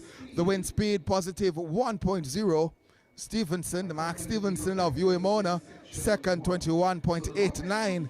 McIntosh of Dynamic Speed Track Club, third 21.90. And Tyrone Williams, fourth 22.88. Yip finishing fifth in 23.25. And we'll go to section 2. And again, as I said, faster and faster it goes. Let's start with lane 8. Has a personal best of 20.87 from Optimum Track Club. That's Shamar Chambers. In lane number 7, a personal best of 21.53 representing Puma. That's Hansel Parchment. Lane number 6, he has a personal best of 21.27 from UTEC. That's Dominic Williams. Lane number 5, he has a personal best of 20.94 representing UTEC. That's Dejon Strawn. In lane number 4, has a personal best of 21.46 representing GC Foster. Tyrese Ebanks. Lane number 3 has a personal best of 21.25 representing UTEC. Mark Manley. And lane number 2 representing Dynamic Speed Track Club has a personal best of 21.25, Wayne McPherson. And completing the lineup, he has a personal best of 21.42, representing Supreme Athletic Track Club, Ivaldo Whithorn. And rounding out the field in lane number 1, 21.42 is his best. The 2019 Pan Am Honor 24x4 silver medalist. So the fastest in terms of personal best in this field is Shamar Chambers at 20.87. But there's an athlete in this one that I'm watching. His name is Dominic Williams. He represents UTEC. He's a former teammate at Yorkcastle of the former national champion Rohan Watson. He's taken a little bit of time to make the transition. So no Whitehorn in lane 1. So no Whitehorn, no Ivaldo Whitehorn in lane number 1. So only 7 will go in this one. I was saying Dominic Williams in 6 has taken a little bit of time to make the transition, but he's a talented young man. So again, it's Chambers, Parchment, Williams, Strawn, Ebanks, Manley, and McPherson. Gun sends them off and running. There's a break at the start here. And I recall Gun was a little bit late.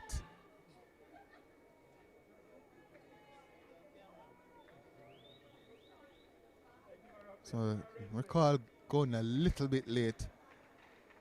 But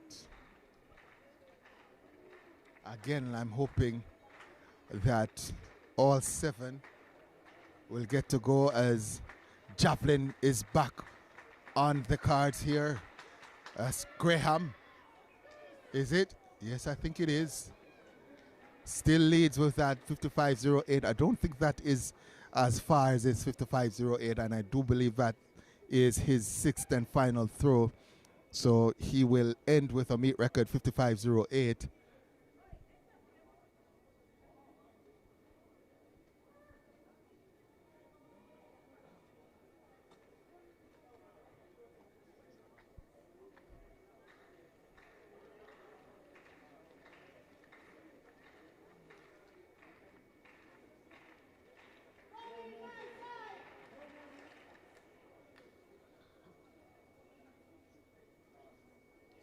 So let's get back to the 200 meters.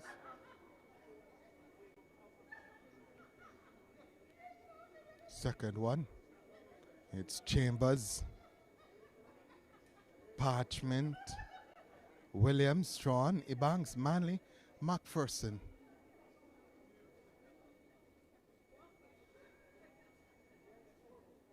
Gun sends him off and running this time. And lane number 5, the John Strawn gets a good start. Also going well, Dominic Williams, but it's Strawn in 5 who's going best of them all. And it's Deshaun Strawn ahead of Dominic Williams. Deshaun Strawn of UTEC is ahead of Dominic Williams. Dominic Williams is trying to stride forward. Dominic Williams, Strawn will win it. Deshaun Strawn of UTEC takes it ahead of his teammate Dominic Williams.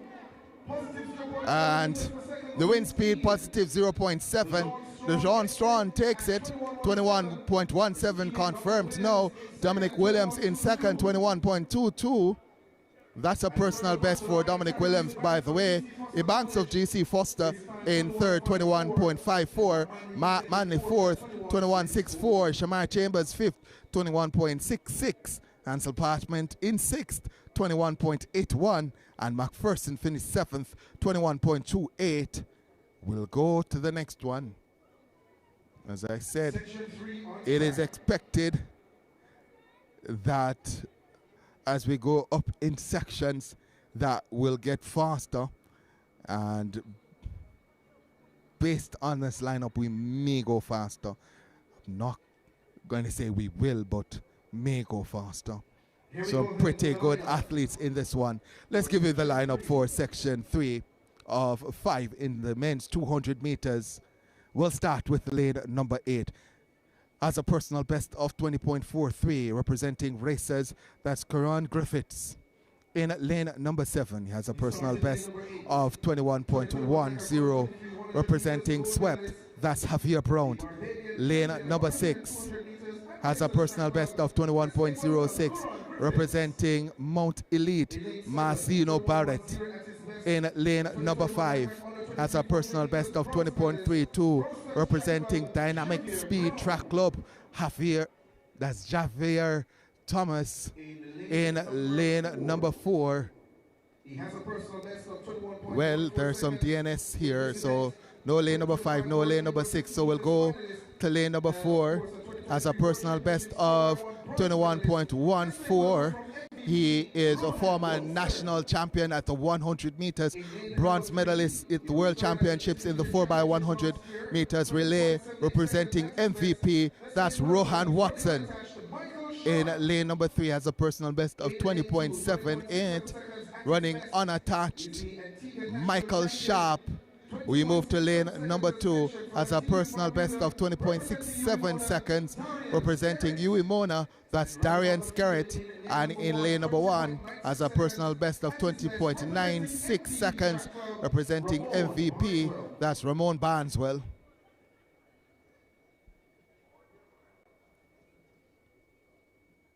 So it's Griffiths, Brown, Watson, Sharp, Skerritt, and Barnswell. 1, 2, 3, 4. Then 7, 8, no 5, 6. So no Javari Thomas, no Marzino Barrett.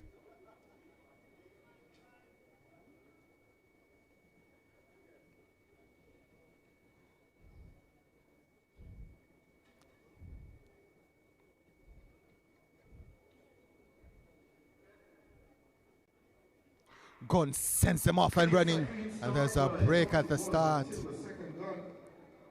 I thought Watson got up to a good start, the former national 100 champion, but they were called back. It's the third section of 5 on track. And tell you what, Watson has not done a lot since he won the national title for the men's 100 meters, 9.91. He wants so very much to do well for Jamaica. Back in school, they used to call him Johan Blake. And if you listen to his coaches at MVP, he's a hard worker, is Rowan Watson. So there's a yellow card there for lane number 2. That's Skerritt representing Yui Mona.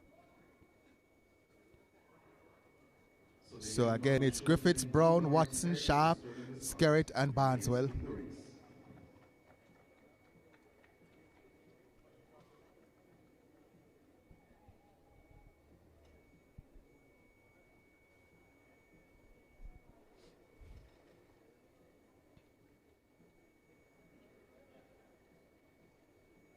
So we go again. Oh, there is a break at the start again, and this time I think it's pretty obvious. Javier Brown in 7. Personal best of 21.10. Let's see what the starters say. I think he already knows what's going to happen, so he's already walked off. A red card to Brown. And so a field that was reduced to 6 is now reduced to 5. And now Griffiths will be all the way out in lane number 8. And the next competitor to him will be on his inside, Watson in 4. So it's going to be a 3-lane gap from Watson to Griffiths. Unusual position to be in. No one close to you on your inside and no one on your outside.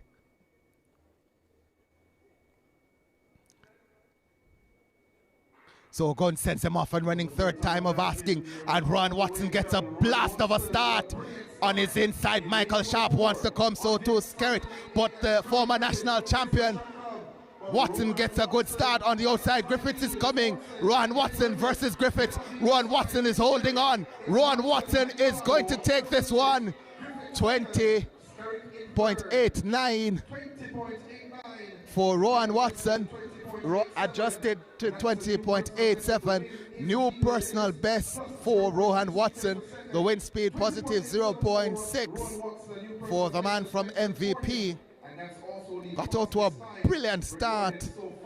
Griffiths tried to challenge with 50 meters to go, but Watson holding on strongly and held off Griffiths, who finished second in 21.04.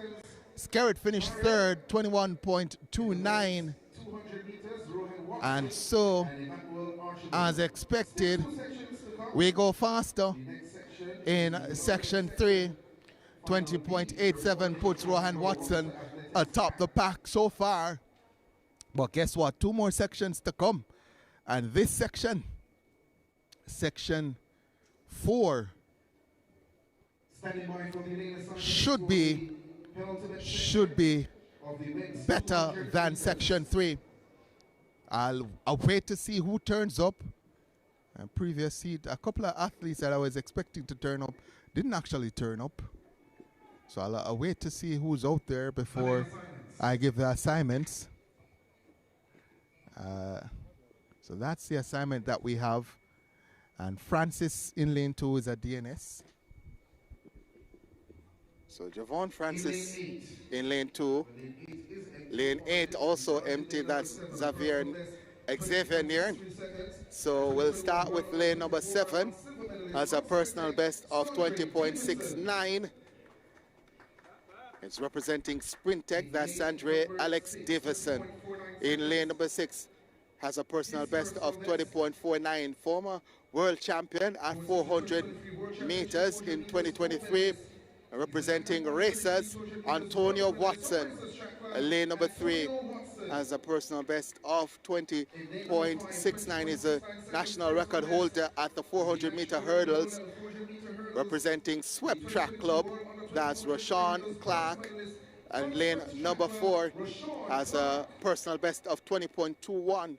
Several times world championships finalists at the 400 meters, competing unattached. That's Christopher Taylor. In lane number 3 has a personal best of 20.47, representing MVP Michael Campbell. Lane number 1 has a personal best of 21.02, representing Fusion Athletics. That's Kevon Benjamin, that is in lane number 1. So this is going to be a pretty good one. with the likes of Watson, Clark, Taylor, Davidson was come on well this season, Sandra Davidson. This is going to be a hard one for everyone. But we're watching 4, 5, 6, and 7. It's Taylor, Clark, Watson, and Davison. Expect the likes of Watson to come on late. He's a 400-meter specialist.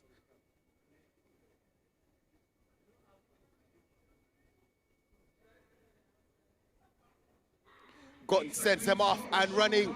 I was a little bit hesitant there, but Rashawn Clark gets up to a good start on the outside. Sandra Davison is also going well. Might just be Davison ahead of Clark. Davison ahead of Clark. Chris Taylor stops, and it's Sandra Davison ahead of Rashawn Clark. Antonio Watson expected to come, but it's Rashawn Clark who's winning. 20.41 for Rashawn Clark.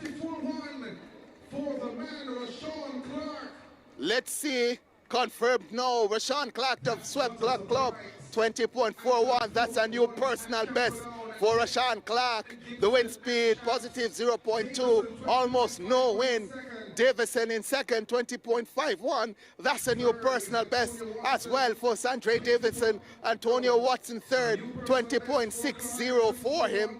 That's a new season best. Benjamin fourth, 21.29. Unfortunately, Christopher Taylor, DNF, did not finish. Rashawn Clark, what can we say? One of the most versatile Jamaican athletes at the moment. You put him in a 60 meters, he will give you a 6.6.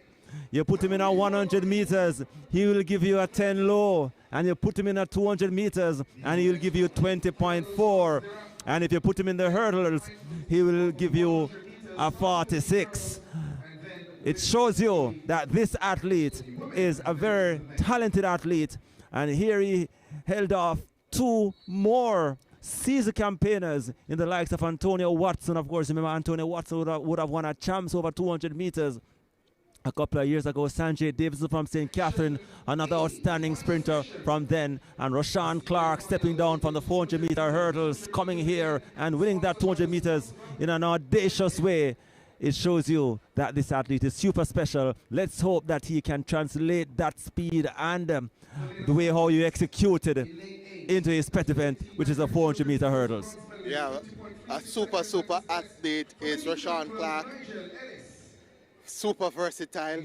I think he can do anything. That's how good I think he is. So let's see if we have a full field here. I think Gary Card is out there. He was on the schedule for character trials. Didn't turn up for those races, but it looks as if he's out there, and it looks as if we have a full field. So let's go to the field that we have here. So we'll start in 8 as a personal best of 20.36, representing Elite. Nigel Ellis in lane number 7 as a personal best of 20.08, representing Dynamic Speed Track Club, Adrian Carr. In lane number 6, he has a personal best of 20.32, representing Sprint Tech, that's Kadrian Goldson. In lane number 5, has a personal best of 19.73, representing Racers, that's Daniel Hughes. In lane number 4, he has a personal best over 200 meters of 20.50, the second fastest Jamaican junior of all time, still a junior, by the way, has gone 10.06 at 100 meters. He represents UTEC, that's Gary Card. In lane number 3 has a personal best of 20.21, representing Racers, Javon Powell. And in lane number 2 has a personal best of 21.69, representing Uimona, that's Tyreek Dakers. And in lane number 1, representing Jamaica College, has a personal best of 21.56, that's Genevieve John.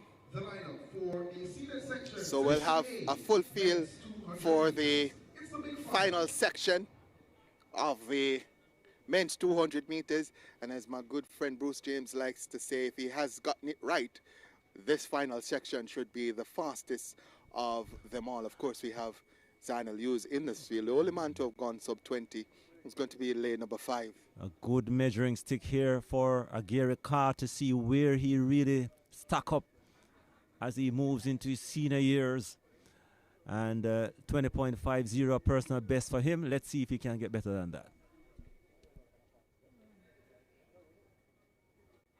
So the gun sets him off and running, and Kerry Card gets a good start. He's already up on the shoulders of Zanel Hughes. Gary Card is going well. Also, Kierjan Golson on the outside. Zanel Hughes starts to respond now. Also in 7, that's Adrian Carr. Adrian Carr is ahead of Zanel Hughes. Adrian Carr is going to win this one.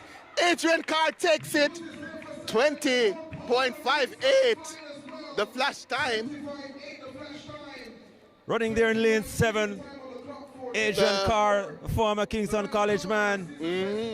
Wind speed, positive 0.2, and Adrian Carr of Dynamic Speed Track Club takes some very big scalps. 20.56 for the win for him. Zanel Hughes in second, 20.65. Kadrian Golson third, 20.66. Javon Powell fourth, 20.72. Nigel Ellis fifth, 20.80. Derek Hard was in there for a while, finishing in sixth, 21.12. John in seventh, 22 seconds flat, and then Dakers 22.06 in eighth. Good run there from the man. Of course, he'd have run from that seeded lane in lane number 7, which is the new seeded lane, well, over the past couple of years for the 200 meters. And he's certainly obliged in that lane 7, 20.56. And Zanel Hughes, second, 20.65. We saw Gary Carr, he faded down into 6th after having a good start with the rest.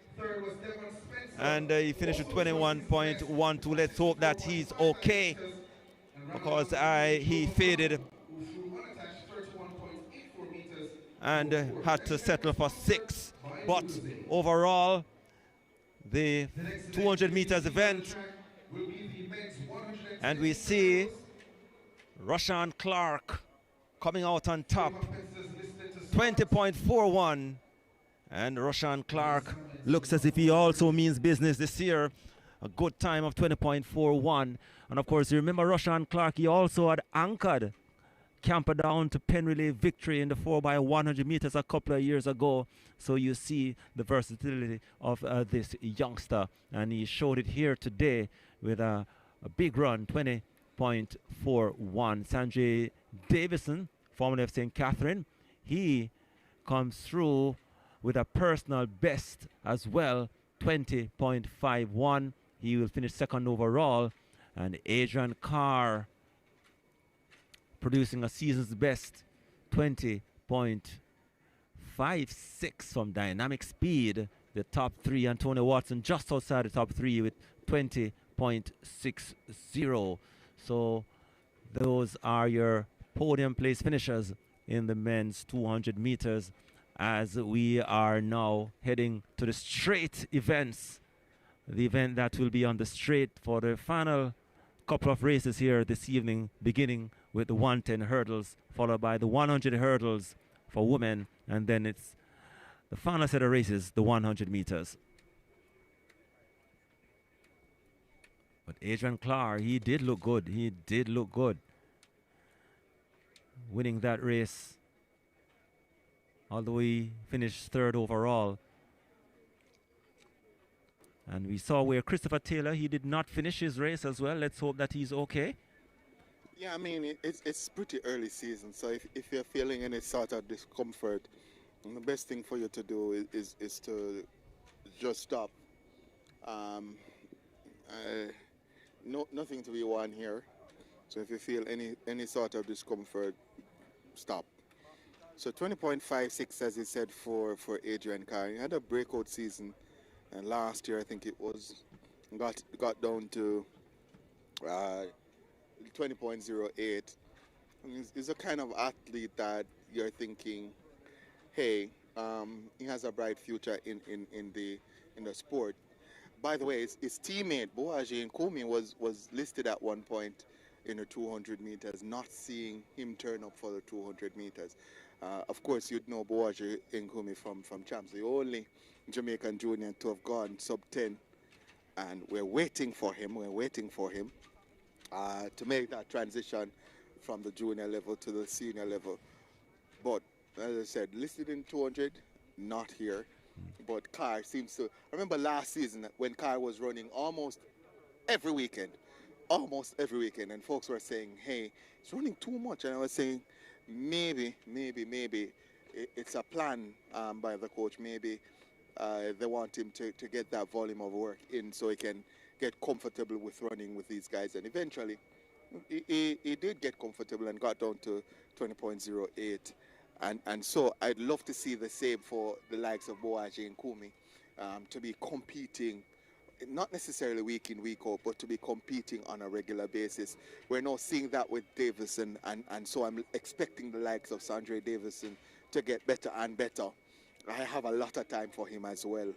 Big, tall man who, once he gets going, he really gets going. Someone who would have put St. Catherine on the map in terms of his sprinting prowess a couple of seasons ago. Well, you want to say on the male side because on the male side. Juju Beans, Julian Alfred, certainly has put St. Catherine on the map. Yes, of course. She would have gone on to become Olympic champion, so can't get any higher than that. And we look forward to him. But Elvis Graham eventually taking the javelin event, 75.08 meters. Meet record for him. And he was unattached. Second was Xavier Richards from Reckless Control. He was second with a season's best, 67.95. And third was Devon Spencer from MVP, 64.59. Inside the National Stadium under the bright lights. Standing by as mentioned for the men's 110-meter hurdles. So the men's 110-meter hurdles is the next one on the schedule. And I'm looking to see if lane number 4 has turned up.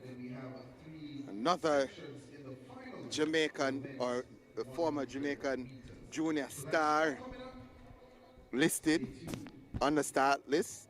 De jour, Damani Russell, former Calabar man. Made the national team as a junior, by the way. In fact, he's a world youth champion, you know, from back in the 20 teens. So, you know, he had some injury issues over the years. Remember, he was a part of that dynamic Calabar 4x100 meters team as well. And just not yet able to go over that barrier into the senior years. Let's hope that he still has what it takes to get there. A lot of persons always believe that his weight is a hindrance, which is one of the reasons why he has so much injuries.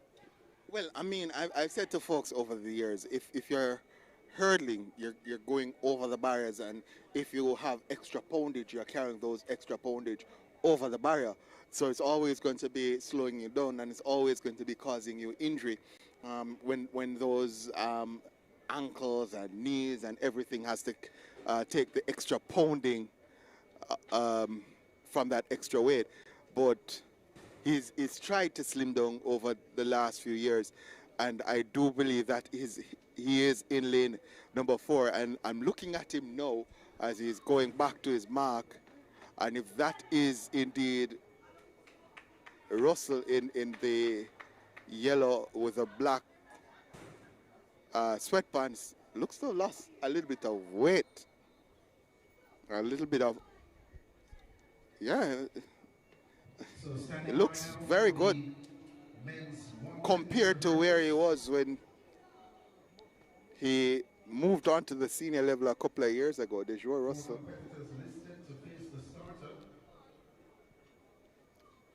So a personal best of 13.32, making his season debut. And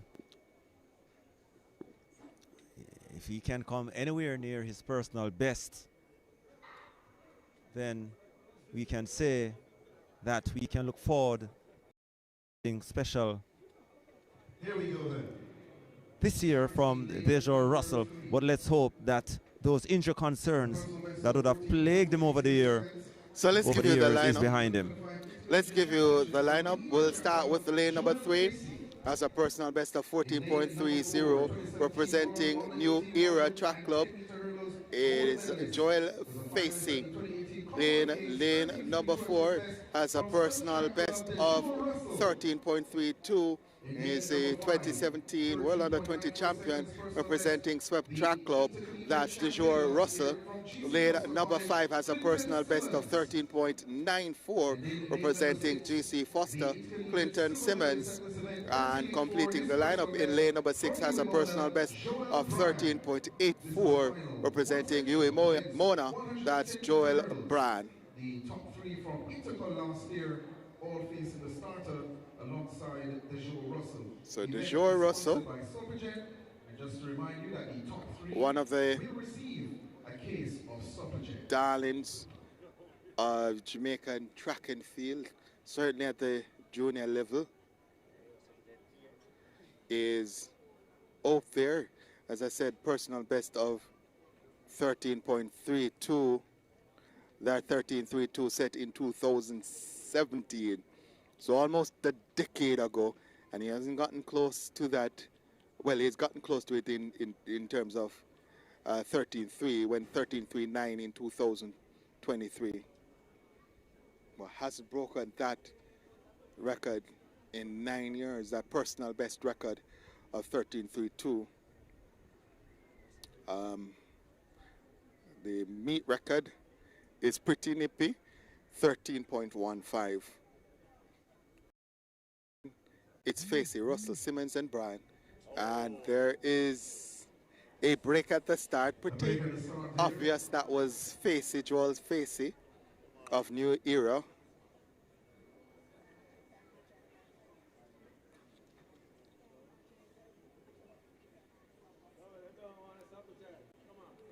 So, red card So the red card shown to Joel Facey for Joel Facey of New Era Track Club. It then therefore means that the 3 remaining competitors, they just need to finish the race to get a boost from Supergen. And the top 3, as you hear, the top 3 will get a case or 2 cases of Supergen. So once they finish the race, there'll be some Supergen rewards for them. Supergen, the sponsor of this event, the men's 110-meter hurdles. I want to say Dejour Russell is a favorite, but he has a couple of guys on his outside, Simmons and Bryan, who have gone sub 14 in the past, so he will have to move Dejour Russell.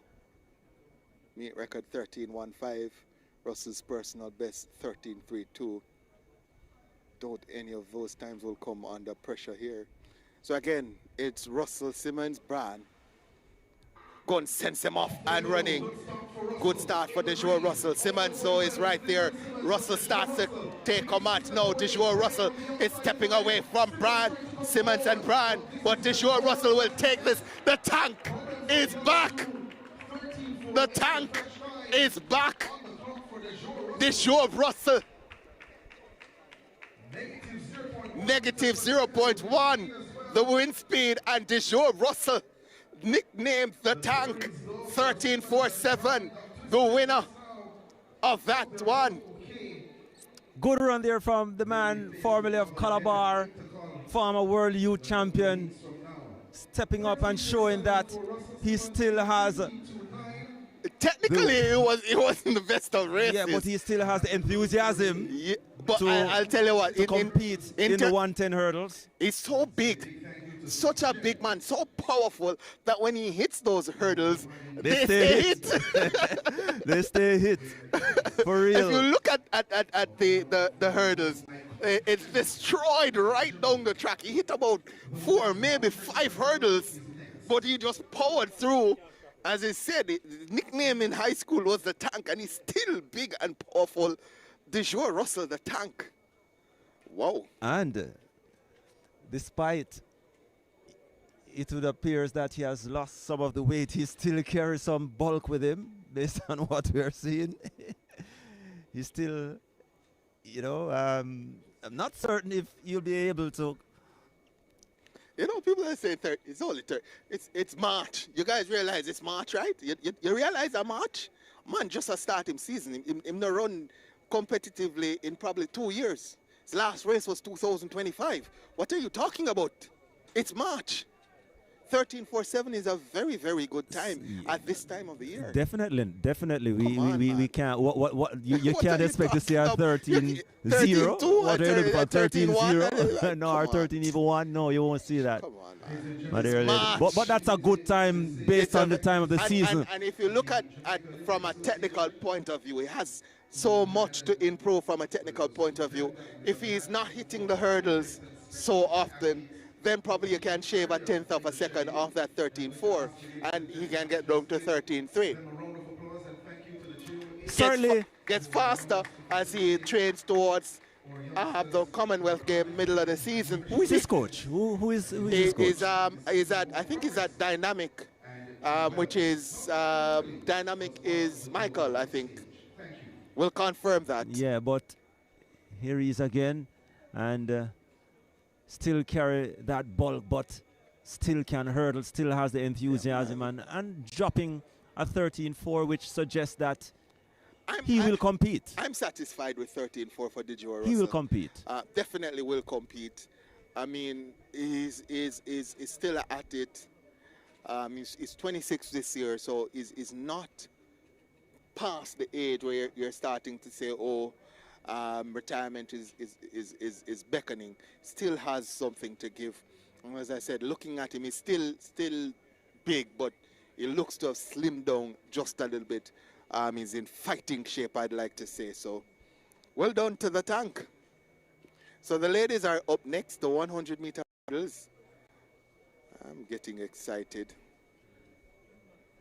13.4, DeJour Russell.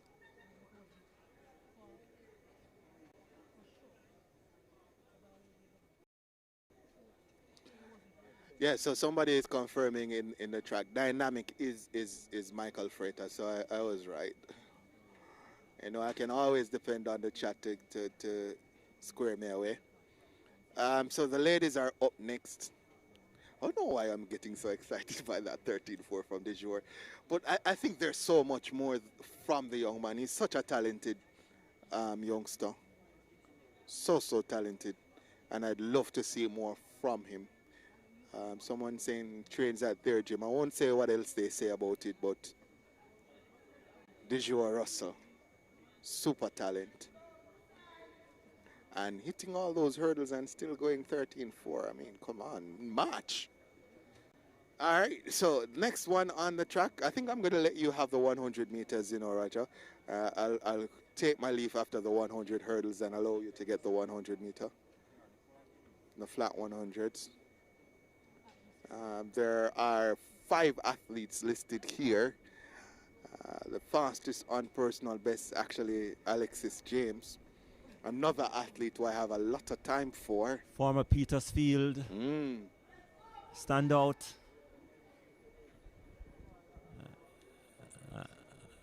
And also, I think was a bronze medalist at the World Under 20s behind Kerika Hill one of those years. So, and we did see Kerika Hill today in the 200 meters looking quite impressive. People have to remember, again, it's March. So nobody is going to be sharp in March. And we know that that event that is not her pet event, Kerika Hill. So we expect to see her in her pet event later on in the year, which is this event that we'll be having.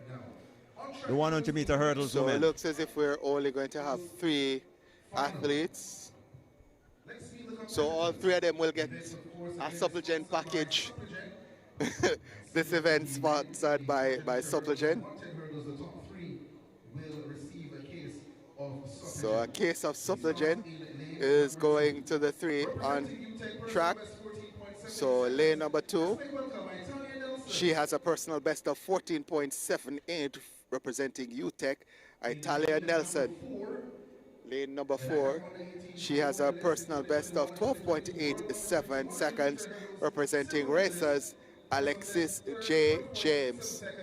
And completing the lineup in lane number 5, she has a personal best of 13.26 representing GC Foster. That's Kira Meikle.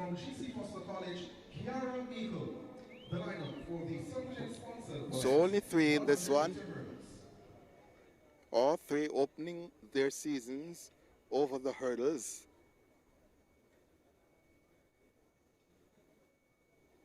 Was Kira Meikle, formerly of Homewood, stepping up to the big ladies party. Nelson James Meikle, Master 3. Alexis James in the middle might be the favorite here. Fastest on personal best. That's a good, sends him off and running. Meikle gets a good start and she's away from Alexis James. Alexis James responds though. Alexis James goes by Meikle. Alexis James has command of this one over the final hurdle and goes through to win it. 13:19 the flash time for Alexis James. The wind speed confirmed positive 1.0. The time confirmed as well for Alexis James, 13.19. Meikle in second, 13.50. And Nelson third, 14.81. Sunday afternoon stroll there for Alexis James. Alexis James showing that she is in good shape with that clocking. She looked quite good over the hurdles. And early competition from Kira Meikle, formerly of Homewood, now at GC Foster. So we look forward to some keen battles as the year progresses.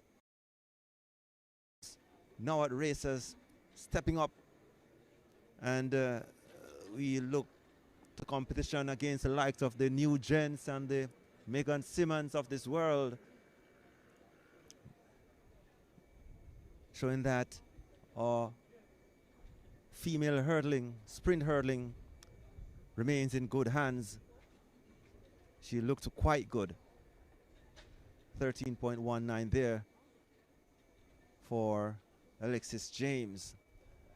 So we are winding down the day's activities.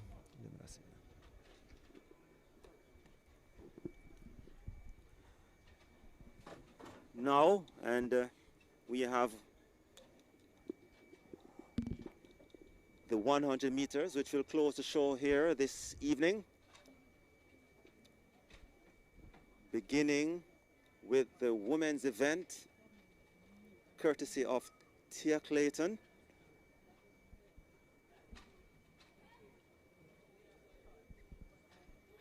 And once again, attention will be on Levania Williams. Saw her logging 11.18 earlier. You want to know what the meet record is, Raja? 10.82. Wow.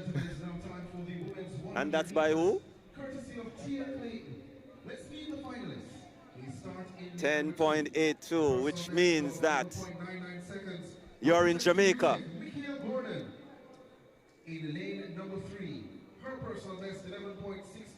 So ladies and gentlemen, let's get ready for the women's 100 meters. The 2025 Class 1 Girls Championship silver medalist at this event, representing GC Foster College 11.43 best, Danelia Lewis. In lane number 5, and a personal best. So Roger, I just checked, and the record 10.82 set in 2023 by Sharika Jackson. They call her Jacko. And of course, you saw her today in the 400 meters In lane number 6. with her She is the 52 seconds. under 18 gold medalist, a world under 24 place finisher at this event from Dynamics. So your starters here, ladies and gentlemen, for the women's 100 meters final here, we have Michaela Gordon from UTEC in lane 2. In lane 3, we have Jaden Bennett from UTEC, personal best 11.68. Levania Williams, 11.18. She is in lane 5. She represents Holland High From Dynamic Speed, near Wedderburn Goodison, Dynamic Speed, 11.16.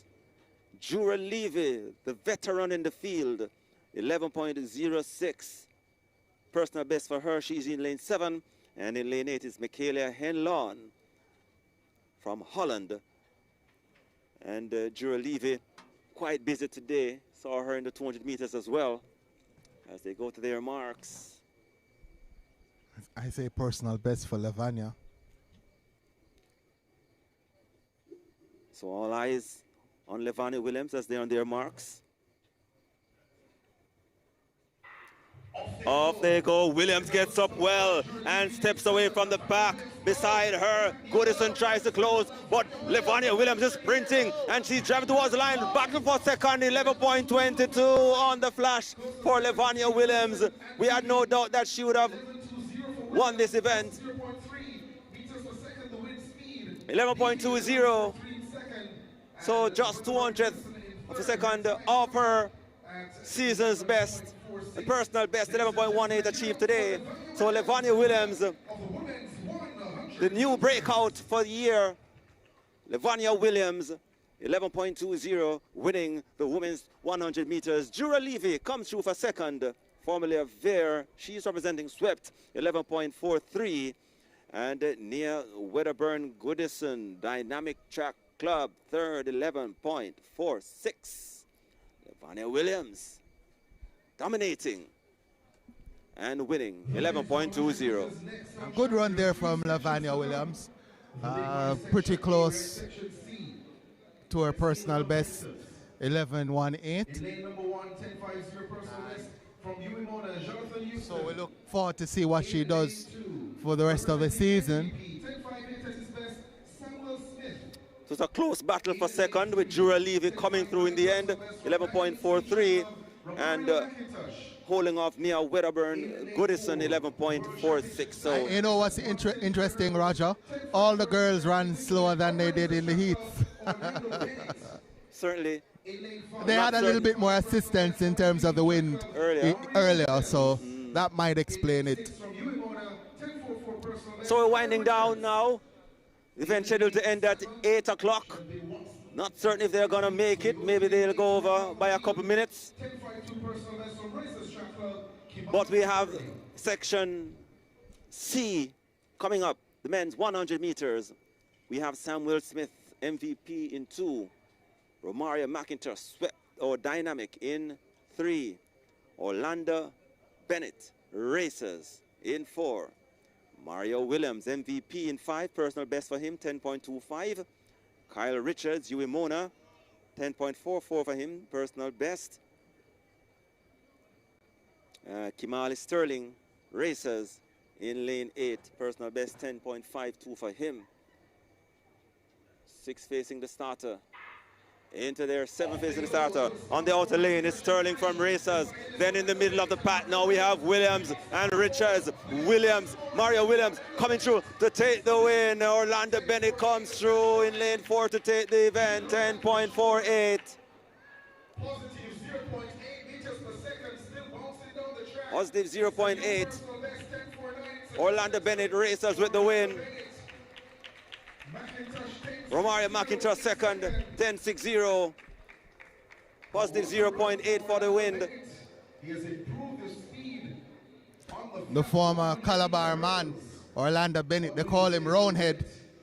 Nothing round about that run there. Personal best for him, 10.49. Wind speed, positive 0.8.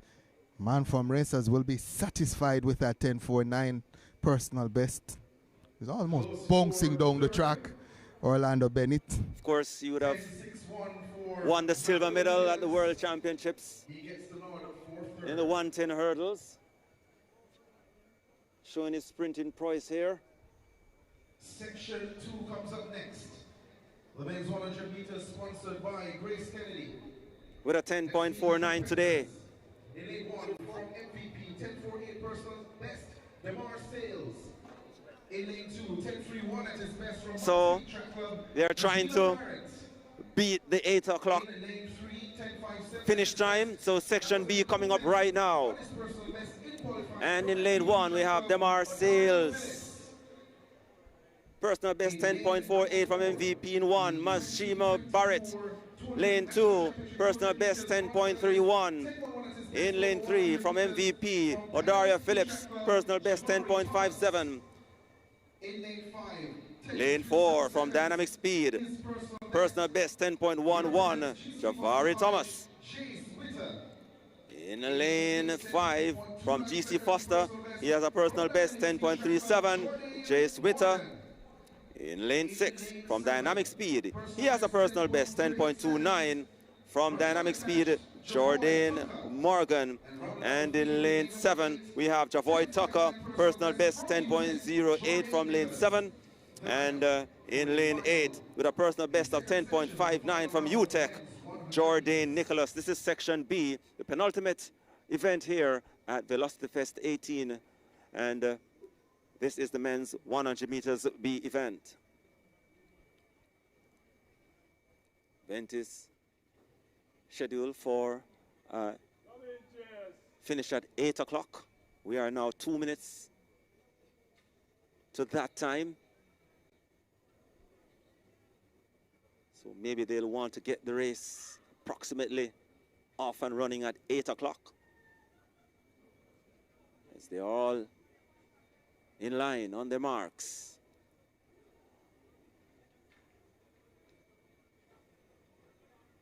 Penultimate event. Away they go on the outside. There was Tucker, Javoy Tucker, but coming through now is Javari Thomas. Chase Twitter trying to follow. It's going to be a blanket for the minor placings.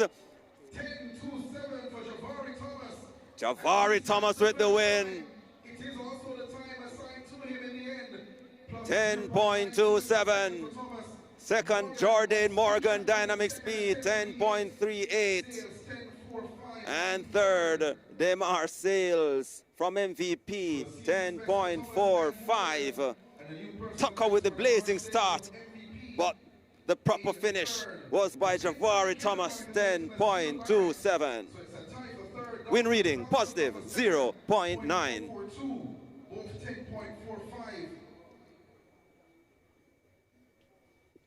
So now the adjustment comes, Manzira Barrett given third.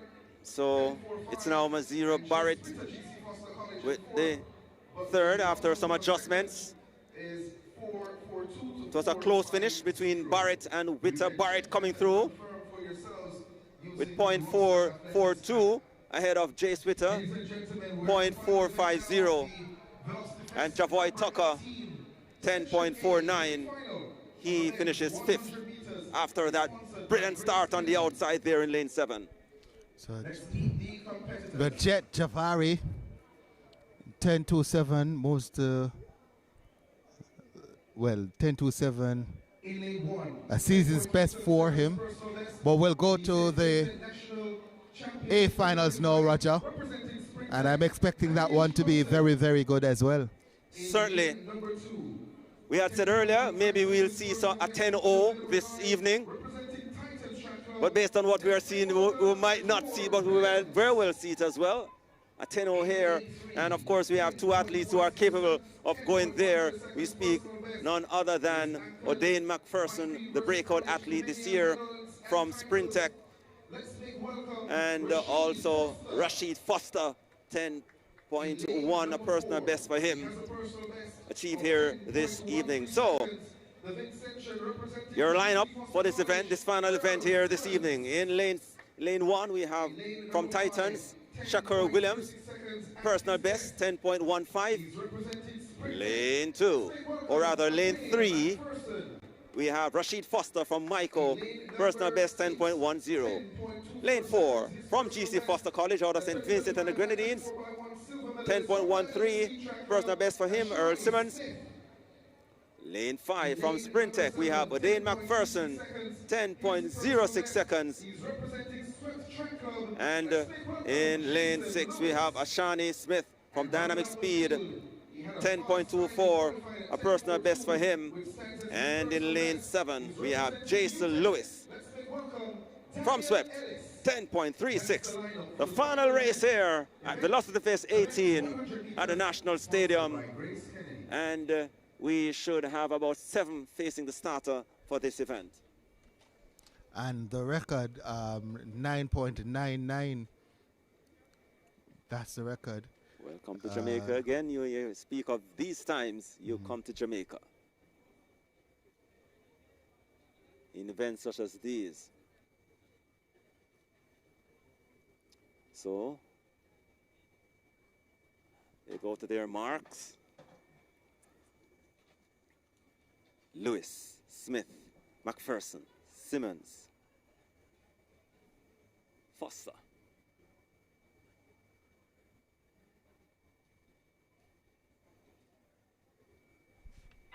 Off and running, McPherson gets up well. On the inside there is Foster, who steps forward. Foster, no, McPherson and Foster. McPherson, Foster. McPherson comes through with the win.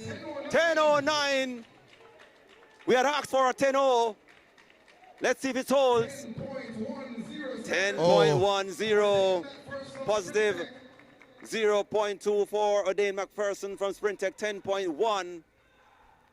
Shani Smith second, 10.22.